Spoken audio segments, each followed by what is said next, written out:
सतनाम।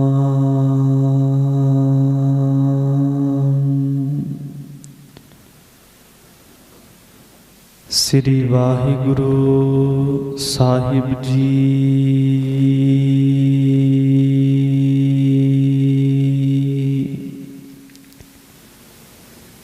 एक ओंकार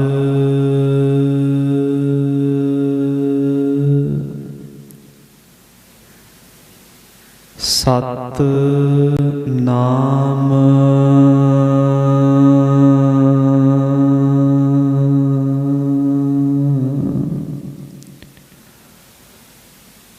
करता पुरख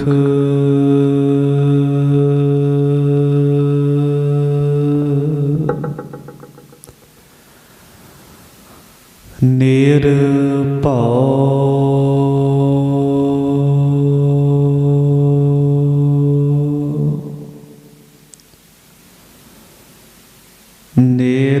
निर्वैर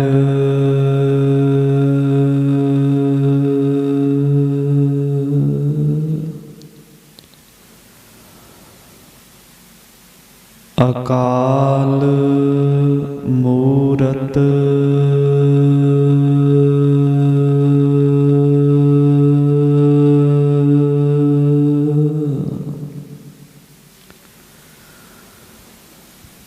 अजूनी सैभं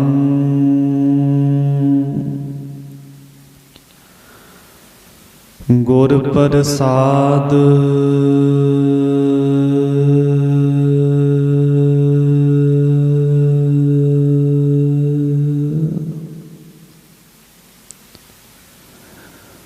जप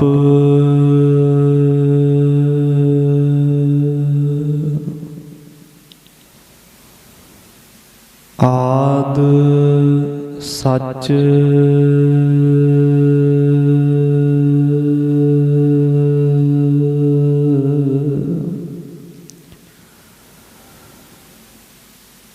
जुगाद सच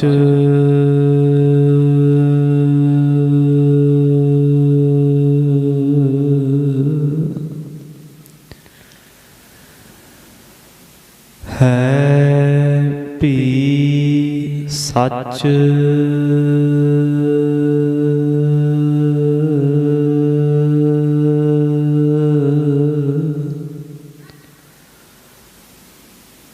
नानक होसी भी सच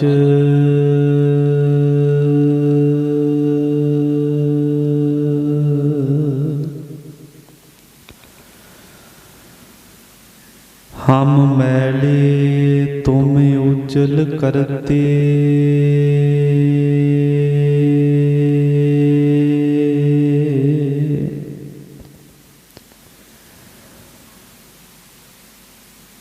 हम निर्गुण तू दाता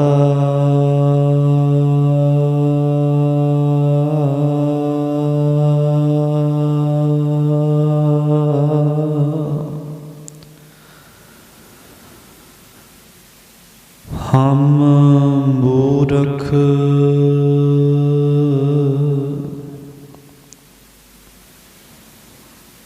तुम चतुर सियाणे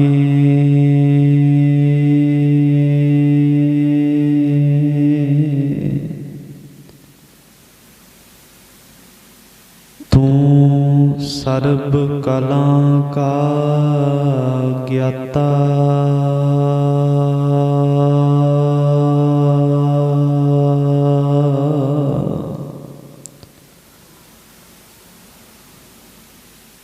माधो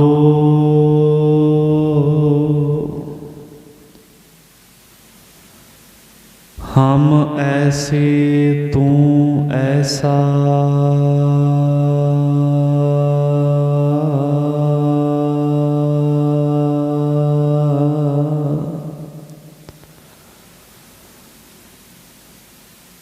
हम पापी तुम पाप खंडन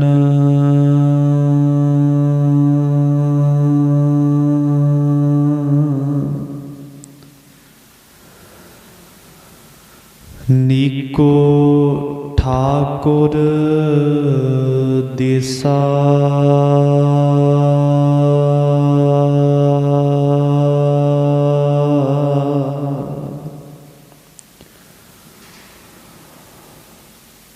तुम सब साजे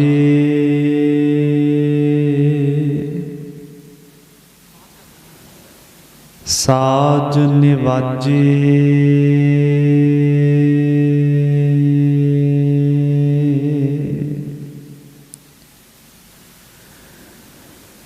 जियो पिंड दे प्राणा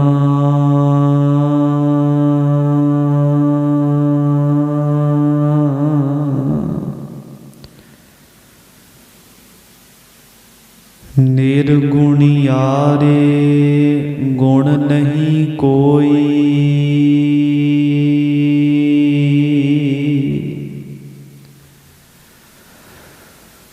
तुम दान देहो मेहरबाना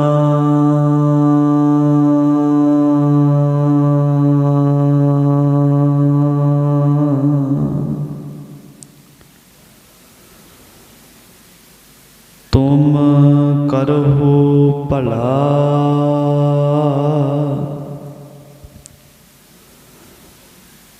हम भलो ना जान है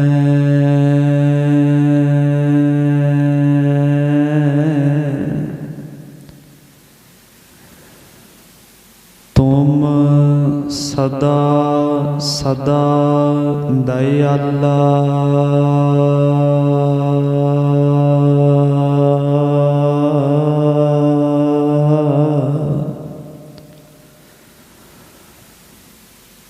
तुम सुखदाई पुरख विधाते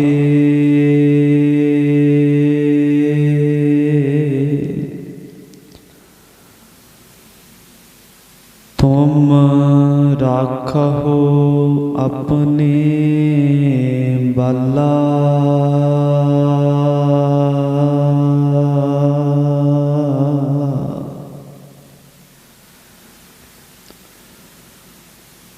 तुम निधान अटल सुल्तान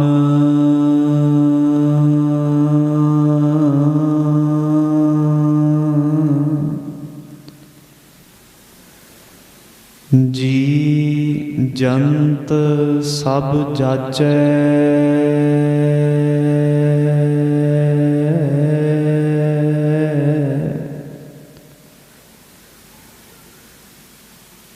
कहो नानक हम इह हवाला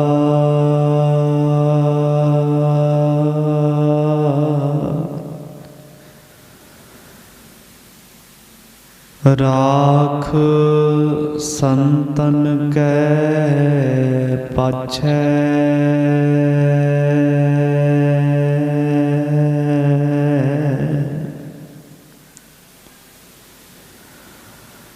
हम भीखक भिखारी तेरे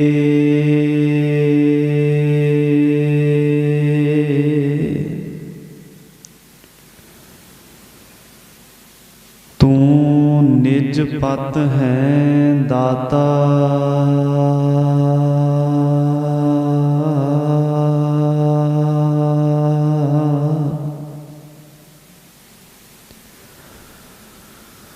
हो दयाल नाम देहो मंगत जन को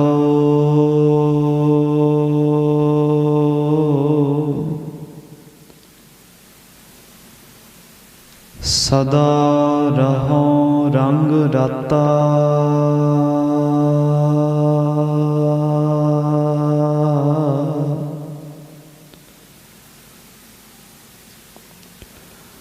हाँ बलिहारे जाओ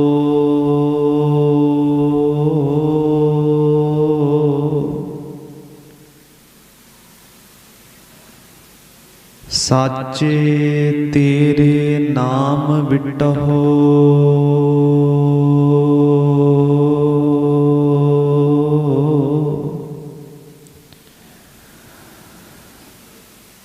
ਕਰਨ ਕਾਰਣ ਸਭਨਾ ਕਾ ਏਕੋ।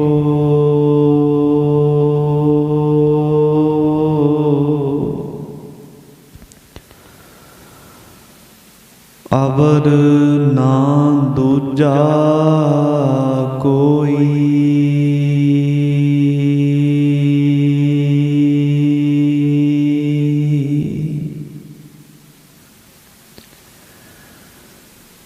ਬਹੁਤੇ ਫੇਰ ਪਇਓ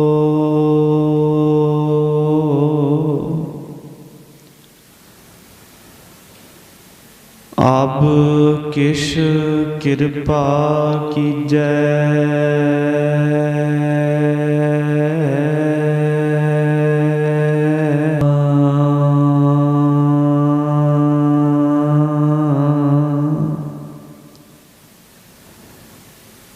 ਐਸੀ ਬਖਸ਼ ਕਰੀਜੈ।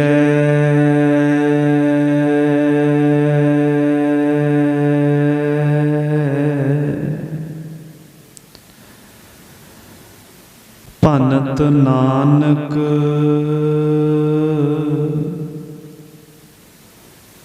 ਭਰਮ ਪਟ ਖੁੱਲੇ।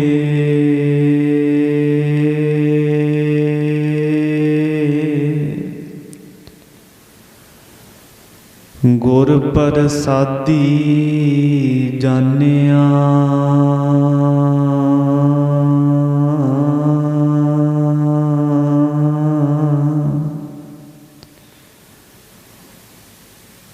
ਸਾਚੀ ਲੇਵ ਲਾਗੀ ਹੈ ਭੀਤਰ।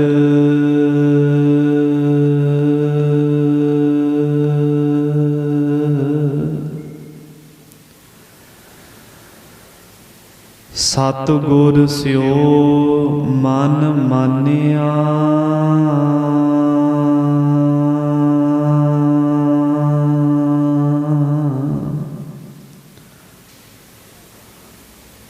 ਭਨਤ ਨਾਨਕ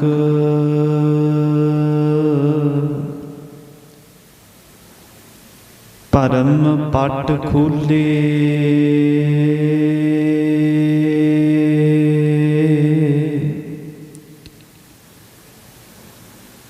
ਗੁਰ ਪ੍ਰਸਾਦੀ ਜਾਣਿਆ।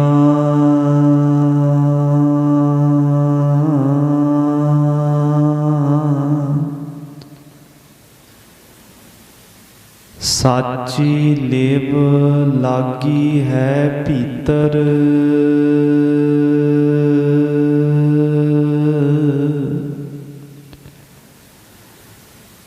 ਸਤਿਗੁਰ ਸਿਓ ਮਨ ਮਾਨਿਆ।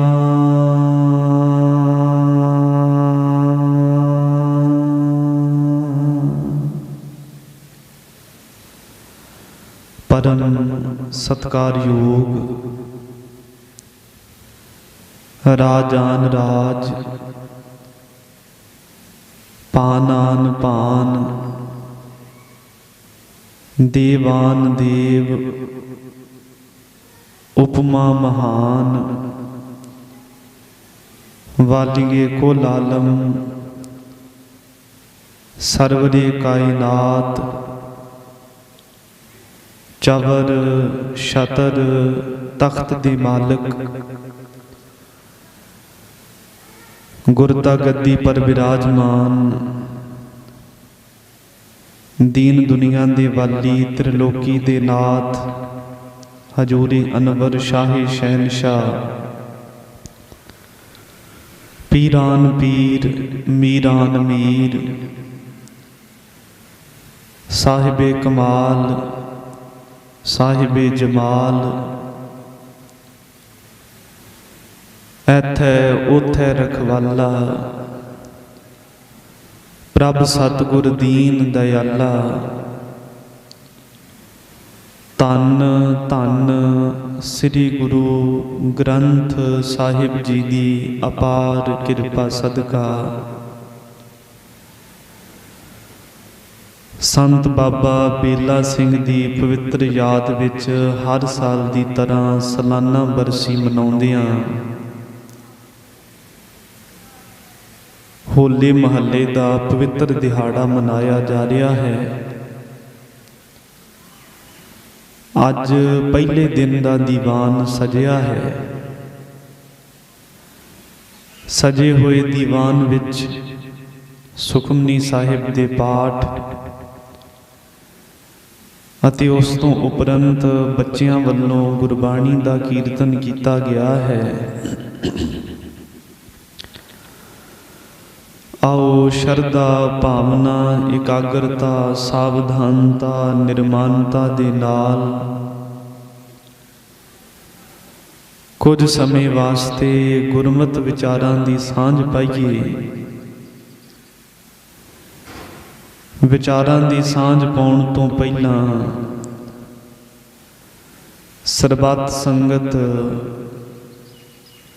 ਗੁਰੂ ਬਖਸ਼ੀ ਫਤਿਹ ਦੀ ਸਾਂਝ ਪਾਓ ਜੀ। ਵਾਹਿਗੁਰੂ ਜੀ ਕਾ ਖਾਲਸਾ ਵਾਹਿਗੁਰੂ ਜੀ ਕੀ ਫਤਿਹ। ਗੁਰਬਾਣੀ ਦਾ ਬਚਨ ਹੈ, ਵਡਭਾਗੀ ਹਰ ਸੰਗਤ ਪਾਵਹਿ, ਭਾਗਹੀਨ ਭ੍ਰਮ ਚੋਟਾਂ ਖਾਵਹਿ, ਬਿਨ ਭਾਗਾਂ ਸਤ ਸੰਗ ਨਾ ਲੱਭੈ, ਬਿਨ ਸੰਗਤ ਮੈਲ ਪਰੀਚੈ ਜੀਓ। ਗੁਰੂ ਗ੍ਰੰਥ ਸਾਹਿਬ ਸੱਚੇ ਪਾਤਸ਼ਾਹ ਜੀ ਬਖਸ਼ਿਸ਼ ਕਰਦੇ ਹਨ ਕਿ ਵੱਡਿਆਂ ਭਾਗਾਂ ਵਾਲਾ ਜੀਵ ਹੀ ਸੰਗਤ ਦੀ ਪ੍ਰਾਪਤੀ ਕਰ ਸਕਦਾ ਹੈ। ਜਿਸ ਦੇ ਕਰਮ ਮਾੜੇ ਹਨ, ਜਿਸ ਦੀ ਕਿਸਮਤ ਮਾੜੀ ਹੈ, ਉਹ ਸੰਗਤ ਨਾਲੋਂ ਵਿਛੜ ਕੇ ਦਰ ਦਰ ਦੀਆਂ ਠੋਕਰਾਂ ਖਾਂਦਾ ਹੈ। ਜਿਹੜਾ ਗੁਰੂ ਦੇ ਦਰ ਤੋਂ ਧੱਕਾ ਦਿੱਤਾ ਜਾਵੇ, ਧੱਕਿਆ ਜਾਵੇ, ਉਸ ਨੂੰ ਦੁਨੀਆ ਦੇ ਵਿੱਚ ਕਿਤੇ ਵੀ ਪੈਰ ਰੱਖਣ ਵਾਸਤੇ ਥਾਂ ਨਹੀਂ ਮਿਲਦੀ। ਜਿਹੜਾ ਸੰਗਤ ਤੋਂ ਵਿਛੜ ਜਾਵੇ, ਉਸ ਨੂੰ ਕੋਈ ਢੋਈ ਨਹੀਂ ਦਿੰਦਾ, ਉਸ ਨੂੰ ਵੀ ਦਰ ਦਰ ਤੇ ਠੋਕਰਾਂ ਖਾਣੀਆਂ ਪੈਂਦੀਆਂ ਨੇ। ਗੁਰੂ ਗ੍ਰੰਥ ਸਾਹਿਬ ਦੀ ਪਵਿੱਤਰ ਬਾਣੀ ਦਾ ਮਹਾਵਾਕ ਹੈ, ਨਾਰਾਇਣ ਲਿਆ ਨਾ ਠੂੰਗੜਾ ਪੈਰ ਕਿੱਥੈ ਰੱਖੈ, ਕਰਦਾ ਪਾਪ ਅਮਿਤਿਆ ਨਿਤ ਵਿਸੋ ਚੱਖੈ, ਨਿੰਦਾ ਕਰਦਾ ਪਚ ਮੁਆ ਵਿੱਚ ਦੇਹੀ ਪਖੈ, ਮਾਰਿਆ ਸੱਚੇ ਪਾਤਸ਼ਾਹ ਕੌਣ ਤਿਸ ਨੂੰ ਰੱਖੈ। ਟੀਕਾਕਾਰਾਂ ਨੇ ਨਠੂੰਗੜਾ ਦਾ ਅਰਥ ਕੀਤਾ ਹੈ ਕਿ ਜਦੋਂ ਕਿਸੇ ਨੂੰ ਘਰੋਂ ਕੱਢਣ ਵਾਸਤੇ ਧੱਕਾ ਦਿੱਤਾ ਜਾਂਦਾ ਹੈ, ਉਸ ਨੂੰ ਨਠੂੰਗੜਾ ਕਿਹਾ ਜਾਂਦਾ ਹੈ ਕਿ ਜਾ ਮੇਰੇ ਘਰ ਚੋਂ ਨਿਕਲ ਜਾ, ਦੁਬਾਰਾ ਮੇਰੇ ਘਰੇ ਪੈਰ ਨਾ ਪਾਵੀਂ। ਇਸ ਤਰ੍ਹਾਂ ਜਦੋਂ ਕਿਸੇ ਨੂੰ ਧੱਕਾ ਦੇ ਕੇ ਘਰ ਵਿੱਚੋਂ ਕੱਢਿਆ ਜਾਂਦਾ ਹੈ, ਉਹਨੂੰ ਨਠੂੰਗੜਾ ਕਿਹਾ ਜਾਂਦਾ ਹੈ। ਗੁਰੂ ਸਾਹਿਬ ਕਹਿੰਦੇ, ਜਿਸ ਵਿਅਕਤੀ ਨੂੰ ਪਰਮੇਸ਼ਰ ਨੇ ਨਠੂੰਗੜਾ ਲਾ ਦਿੱਤਾ ਹੋਵੇ, ਉਹ ਦੁਨੀਆ ਵਿੱਚ ਕਿੱਥੇ ਆਪਣਾ ਪੈਰ ਧਰ ਸਕਦਾ ਹੈ, ਉਹਨੂੰ ਕੋਈ ਢੋਈ ਨਹੀਂ ਮਿਲਦੀ। ਕਰਦਾ ਪਾਪ ਅਮਿਤਿਆ ਨਿਤ ਵਿਸੋ ਚੱਖੈ, ਨਿਤਾ ਪ੍ਰਤੀ ਜ਼ਹਿਰ ਨੂੰ ਚੱਖਦਾ ਹੈ, ਅਣਗਿਣਤ ਪਾਪ ਕਰਦਾ ਹੈ, ਨਿੰਦਾ ਕਰਦਾ ਪਚ ਮੁਆ ਵਿੱਚ ਦੇਹੀ ਪਖੈ। ਨਿੰਦਿਆ ਕਰਦਿਆਂ ਕਰਦਿਆਂ ਹੀ ਆਪਣਾ ਸਾਰਾ ਜੀਵਨ ਬਰਬਾਦ ਕਰ ਲੈਂਦਾ ਹੈ। ਨਾ ਆਪ ਕੁਝ ਹਾਸਲ ਕਰਦਾ ਤੇ ਨਾ ਆਪਣੇ ਕੋਲ ਬੈਠਣ ਵਾਲਿਆਂ ਦਾ ਭਲਾ ਹੋਣ ਦਿੰਦਾ। ਇਹ ਉਹਦੀ ਹਾਲਤ ਹੈ ਜਿਹੜਾ ਭਾਗਹੀਨ ਭ੍ਰਮ ਚੋਟਾਂ ਖਾਵੇ, ਸੰਗਤ ਨਾਲੋਂ ਦੂਰ ਹੋ ਕੇ ਦਰ ਦਰ ਦੀਆਂ ਠੋਕਰਾਂ ਖਾਂਦਾ। ਬਿਨ ਭਾਗਾਂ ਸਤ ਸੰਗ ਨਾ ਲੱਭੈ, ਬਿਨ ਸੰਗਤ ਮੈਲ ਭਰੀਜੈ ਜੀਓ। ਭਾਗਾਂ ਤੋਂ ਬਗੈਰ, ਚੰਗੀ ਕਿਸਮਤ ਤੋਂ ਬਿਨਾਂ ਸਤ ਸੰਗਤ ਦੀਆਂ ਘੜੀਆਂ ਨਸੀਬ ਨਹੀਂ ਹੁੰਦੀਆਂ। ਸੱਥਾਂ ਵਿੱਚ ਬੈਠ ਕੇ ਤਾਸ਼ ਖੇਡਣੀ ਸੌਖੀ ਹੈ, ਜੂਏ ਖਾਨਿਆਂ ਵਿੱਚ ਬਹਿ ਕੇ ਜੂਆ ਖੇਡਣਾ ਸੌਖਾ ਹੈ। ਆਪਣੇ ਮਿੱਤਰਾਂ ਦੋਸਤਾਂ ਵਿੱਚ ਬੈਠ ਕੇ ਸਾਰੀ ਦਿਹਾੜੀ ਗੱਪਾਂ ਮਾਰਨੀਆਂ ਸੌਖੀਆਂ ਨੇ।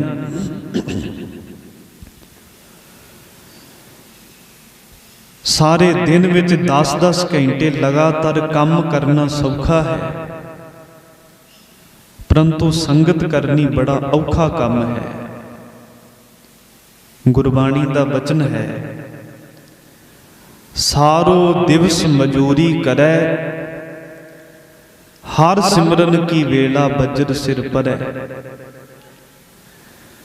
ਸਾਰੀ ਦਿਹਾੜੀ ਹੱਡ ਭੰਨਵੀਂ ਮਿਹਨਤ ਕਰਨ ਵਾਲੇ ਬੰਦੇ ਨੂੰ ਸ਼ਾਮਾਂ ਨੂੰ ਕਹੀਏ, ਵੀਰਾ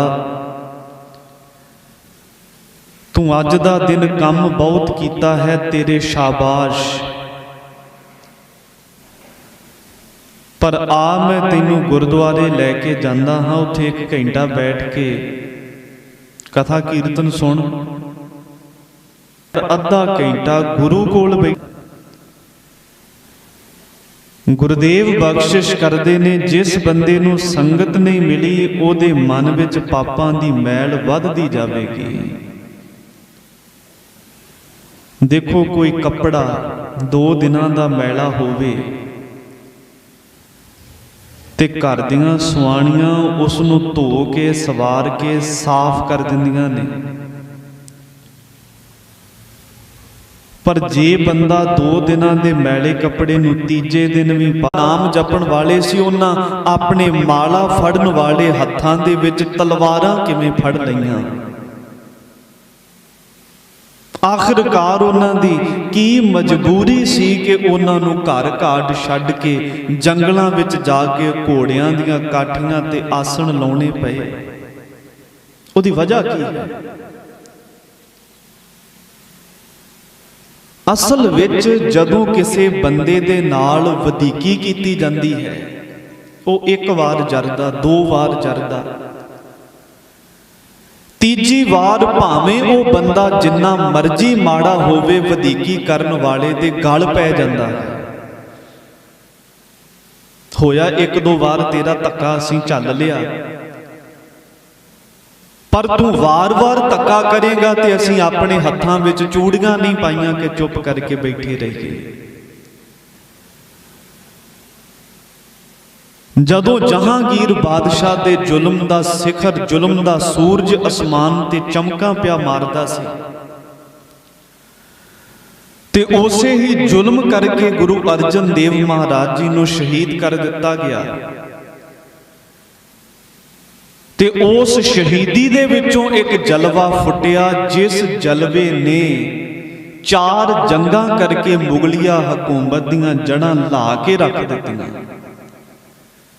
ਗੁਰੂ ਹਰਗੋਬਿੰਦ ਸਾਹਿਬ ਮਹਾਰਾਜ ਨੇ 4 ਜੰਗਾਂ ਕੀਤੀਆਂ ਤੇ 4 ਜੰਗਾਂ ਦੇ ਵਿੱਚ ਮੁਗਲਾਂ ਨੂੰ ਭਾਜੜਾਂ ਪਾਈਆਂ। ਸ਼ਾਹਜਹਾਨ ਨੂੰ ਕੰਨ ਹੋ ਗਏ ਕਿ ਪੰਜਾਬ ਦੀ ਧਰਤੀ ਦੇ ਉੱਪਰ ਇਸ ਤਰ੍ਹਾਂ ਦਾ ਫਿਰਕਾ ਸਿੱਖ ਪੰਥ ਦਾ ਹੈ ਜਿਹੜਾ ਮੇਰੀਆਂ ਚੰਮਦੀਆਂ ਨਹੀਂ ਚੱਲਣ ਦੇਵੇਗਾ। ਉਹ ਕੰਨ ਵਲੇਟ ਕੇ ਦੱਖਣ ਵੱਲ ਚਲੇ ਗਿਆ ਸੀ। ਫਿਰ ਉਹਨੇ ਗੁਰੂ ਹਰਗੋਬਿੰਦ ਸਾਹਿਬ ਮਹਾਰਾਜ ਦੇ ਨਾਲ ਕੋਈ ਜੰਗ ਨਹੀਂ ਕੀਤੀ। ਕਰਤਾਰਪੁਰ ਦੀ ਜੰਗ ਤੋਂ ਬਾਅਦ ਉਹਦੇ ਇਹੋ ਜਿਹੇ ਦੰਦ ਖੱਟੇ ਕੀਤੇ ਗਏ, ਉਹ ਇਸ ਤਰ੍ਹਾਂ ਗੁਰੂ ਹਰਗੋਬਿੰਦ ਸਾਹਿਬ ਮਹਾਰਾਜ ਤੋਂ ਕੰਨ ਭੰਨਣ ਲੱਗ ਪਿਆ ਕਿ ਪਾਸਾ ਵੱਟ ਕੇ ਚਲੇ ਗਏ। ਫਿਰ ਮਾਹੌਲ ਕੁਝ ਸ਼ਾਂਤ ਹੋਇਆ। 7ਵੇਂ ਪਾਤਸ਼ਾਹ ਦੇ ਸਮੇਂ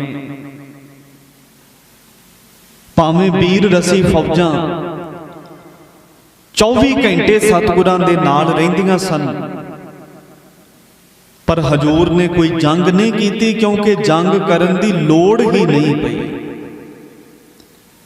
8ਵੇਂ ਪਾਤਸ਼ਾਹ ਨੇ ਸ਼ਾਂਤਮਈ ਆਪਣਾ ਜੀਵਨ ਗੁਜ਼ਾਰਿਆ, ਪਰ ਉਹਨਾਂ ਇੱਕ ਪ੍ਰਣ ਕੀਤਾ ਸੀ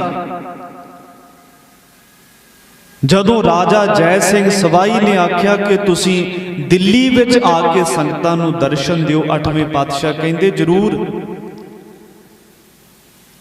ਪਰ ਸਾਡਾ ਪ੍ਰਣ ਹੈ ਕਿ ਅਸੀਂ ਔਰੰਗਜ਼ੇਬ ਦੇ ਮੱਥੇ ਨਹੀਂ ਲੱਗਾਂਗੇ। ਨਹਿ ਮਲੇਸ਼ ਕੋ ਦਰਸ਼ਨ ਦੇ। 9ਵੇਂ ਪਾਤਸ਼ਾਹ ਦਾ ਸਮਾਂ ਆਇਆ।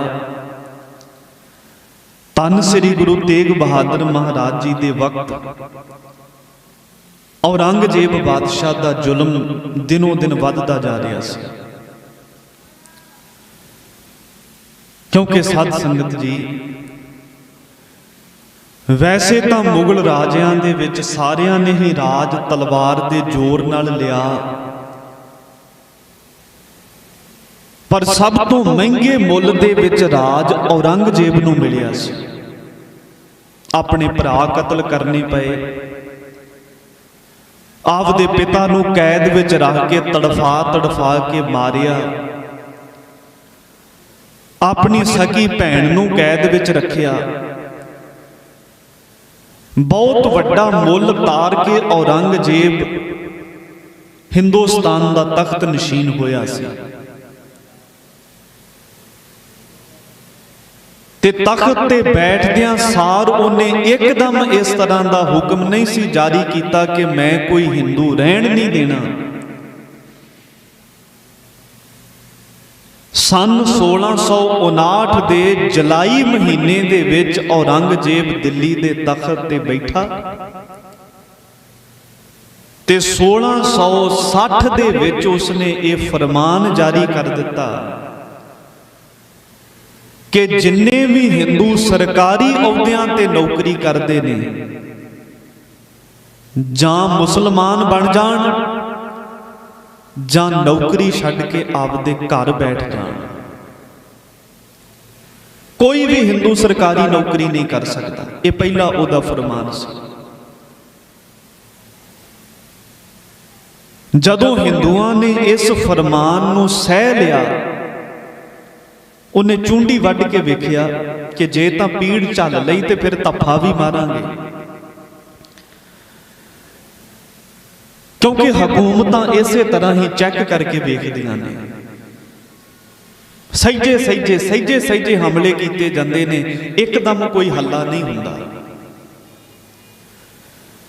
ਜੇ ਅੱਜ ਸੈਂਟਰ ਦੀ ਸਰਕਾਰ ਨੇ 3 ਆਰਡੀਨੈਂਸ ਪਾਸ ਕਰਕੇ ਸਾਡੇ ਤੋਂ ਜ਼ਮੀਨਾਂ ਖੋਹਣ ਦੀ ਵਿਉਂਤ ਬਣਾਈ ਹੈ, ਤੇ ਉਹਦਾ ਸਿੱਧਾ ਹੀ ਕਾਰਨ ਹੈ ਕਿ ਸਿੱਖ ਪੰਥ ਨੂੰ ਆਰਥਿਕ ਤੌਰ ਤੇ ਕਮਜ਼ੋਰ ਕੀਤਾ ਜਾਵੇ। ਕਿਉਂਕਿ ਬਾਕੀ ਸੂਬਿਆਂ ਦੇ ਵਿੱਚ ਤਾਂ MSP ਪਹਿਲਾਂ ਹੀ ਨਹੀਂ ਸੀ ਦਿੱਤੀ ਜਾਂਦੀ, ਪੰਜਾਬ, ਹਰਿਆਣੇ ਤੇ ਰਾਜਸਥਾਨ ਨੂੰ ਮਿਲਦੀ ਸੀ। ਇਹਨਾਂ ਦੀ ਵੀ MSP ਬੰਦ ਕਰਨ ਦਾ ਕਾਰਨ ਹੈ ਕਿ ਸਿੱਖ ਪੰਥ ਦੀ ਆਰਥਿਕਤਾ ਨੂੰ ਕਮਜ਼ੋਰ ਕੀਤਾ ਜਾਵੇ। ਕਿਉਂਕਿ ਜਦੋਂ ਭੁੱਖਮਰੀ ਪਈ ਹੋਵੇਗੀ ਫਿਰ ਇਹ ਰਾਜ ਭਾਗ ਦੀ ਗੱਲ ਕਿੱਥੋਂ ਕਰਨਗੇ। ਇਹਨਾਂ ਨੂੰ ਐਸ ਕਦਰ ਦਬਾ ਦਿੱਤਾ ਜਾਵੇ ਕਿ ਕਈ ਪੀੜ੍ਹੀਆਂ ਤੱਕ ਇਹਨਾਂ ਨੂੰ ਸੁਰਤ ਨਾ ਆ ਸਕੇ। ਉਹ ਸਾਨੂੰ ਸਾਡੀ ਜ਼ਮੀਰ ਨੂੰ ਟੁੰਬ ਕੇ ਵੇਖਦੇ ਨੇ ਕਿ ਜੇ ਤਾਂ ਅੱਗੋਂ ਕੋਈ ਇਹਨਾਂ ਨੇ ਹੱਲਾ ਕੀਤਾ, ਜੇ ਕੋਈ ਸਾਨੂੰ ਮੋੜਵਾਂ ਜਵਾਬ ਮਿਲਿਆ, ਫਿਰ ਤਾਂ ਅਸੀਂ ਆਪਣੀਆਂ ਗਤੀਵਿਧੀਆਂ ਨੂੰ ਕੰਟਰੋਲ ਕਰ ਲਵਾਂਗੇ। ਪਰ ਜੇ ਇਹਨਾਂ ਚੁੱਪ ਕਰਕੇ ਸਹਾਰ ਲਿਆ ਤੇ ਫਿਰ ਚੂੰਡੀ ਤੋਂ ਬਾਅਦ ਵਿੱਚ ਧੱਫਾ, ਫਿਰ ਸਹਿਜੇ ਹਮਲੇ ਤੇ ਹਮਲਾ ਕਰ ਕਰਕੇ ਇਹਨਾਂ ਨੂੰ ਖਤਮ ਕਰ ਦੇਵਾਂਗੇ। ਹਕੂਮਤਾਂ ਇਸ ਢੰਗ ਦੇ ਨਾਲ ਜ਼ੁਲਮ ਕਰਦੀਆਂ ਨੇ ਜਿਵੇਂ ਬੋੜ ਦਾ ਰੁੱਖ ਵੱਧਦਾ ਹੈ, ਸਹਿਜੇ ਤੇ ਬੋੜ ਵੱਧਦਾ ਐਸ ਕਦਰ ਵੱਧ ਜਾਂਦਾ ਕਿ ਫੇਰ ਉਹਦੀ ਜੜ ਖਤਮ ਕਰਨੀ ਔਖੀ ਹੋ ਜਾਂਦੀ ਹੈ। ਇਸ ਤਰ੍ਹਾਂ ਹਕੂਮਤਾਂ ਸਹਿਜੇ ਆਪਣਾ ਅਸਰ ਪਾਉਂਦੀਆਂ ਹੁੰਦੀਆਂ ਨੇ। ਹੁਣ ਔਰੰਗਜ਼ੇਬ ਨੂੰ ਪਤਾ ਸੀ ਕਿ ਜਿੰਨਾ ਪਾਪ ਕਰਕੇ ਮੈਂ ਹਿੰਦੁਸਤਾਨ ਦੇ ਤਖਤ ਦਾ ਮਾਲਕ ਬਣਿਆ ਹਾਂ, ਲੋਕ ਕਦੇ ਵੀ ਮੈਨੂੰ ਪਸੰਦ ਨਹੀਂ ਕਰਨਗੇ, ਕਿਉਂਕਿ ਇੰਨੇ ਪਾਪੀ ਬੰਦੇ ਨੂੰ ਕੌਣ ਪਸੰਦ ਕਰੇਗਾ। ਪਰ ਮੈਂ ਤਾਂ ਲੰਬਾ ਸਮਾਂ ਰਾਜ ਕਰਨਾ ਚਾਹੁੰਦਾ ਹਾਂ, ਹੁਣ ਰਾਜ ਲੰਬਾ ਸਮਾਂ ਕਰਨ ਵਾਸਤੇ ਔਰੰਗਜ਼ੇਬ ਨੇ ਇਹ ਸਕੀਮ ਬਣਾਈ ਕਿ ਲੋਕਾਂ ਦੇ ਵਿੱਚ ਇਸ ਗੱਲ ਦਾ ਪ੍ਰਚਾਰ ਕੀਤਾ ਜਾਵੇ ਕਿ ਅੱਜ ਇਸਲਾਮ ਨੂੰ ਖਤਰਾ ਹੈ ਤੇ ਇਸਲਾਮ ਨੂੰ ਬਚਾਉਣ ਵਾਲਾ ਇਸਲਾਮ ਦਾ ਖਾਸ ਰਾਖਾ ਔਰੰਗਜ਼ੇਬ ਹੈ। ਜਿਵੇਂ ਅੱਜ ਮੋਦੀ ਦੇ ਸਪੋਰਟਰ ਸਾਰੇ ਦੇਸ਼ ਦੇ ਵਿੱਚ ਇਸ ਗੱਲ ਨੂੰ ਬੜੇ ਜ਼ੋਰਾਂ ਸ਼ੋਰਾਂ ਦੇ ਨਾਲ ਪ੍ਰਚਾਰ ਰਹੇ ਨੇ ਕਿ ਅੱਜ ਹਿੰਦੂਤਵ ਨੂੰ ਖਤਰਾ ਹੈ ਤੇ ਕੱਲਾ ਮੋਦੀ ਹੀ ਹਿੰਦੂ ਨੂੰ ਬਚਾ ਸਕਦਾ ਹੈ। ਲੋਕਪ੍ਰਿਯਤਾ ਹਾਸਲ ਕਰਨ ਵਾਸਤੇ, ਲੋਕਾਂ ਵਿੱਚ ਚੰਗੇ ਬਣਨ ਵਾਸਤੇ।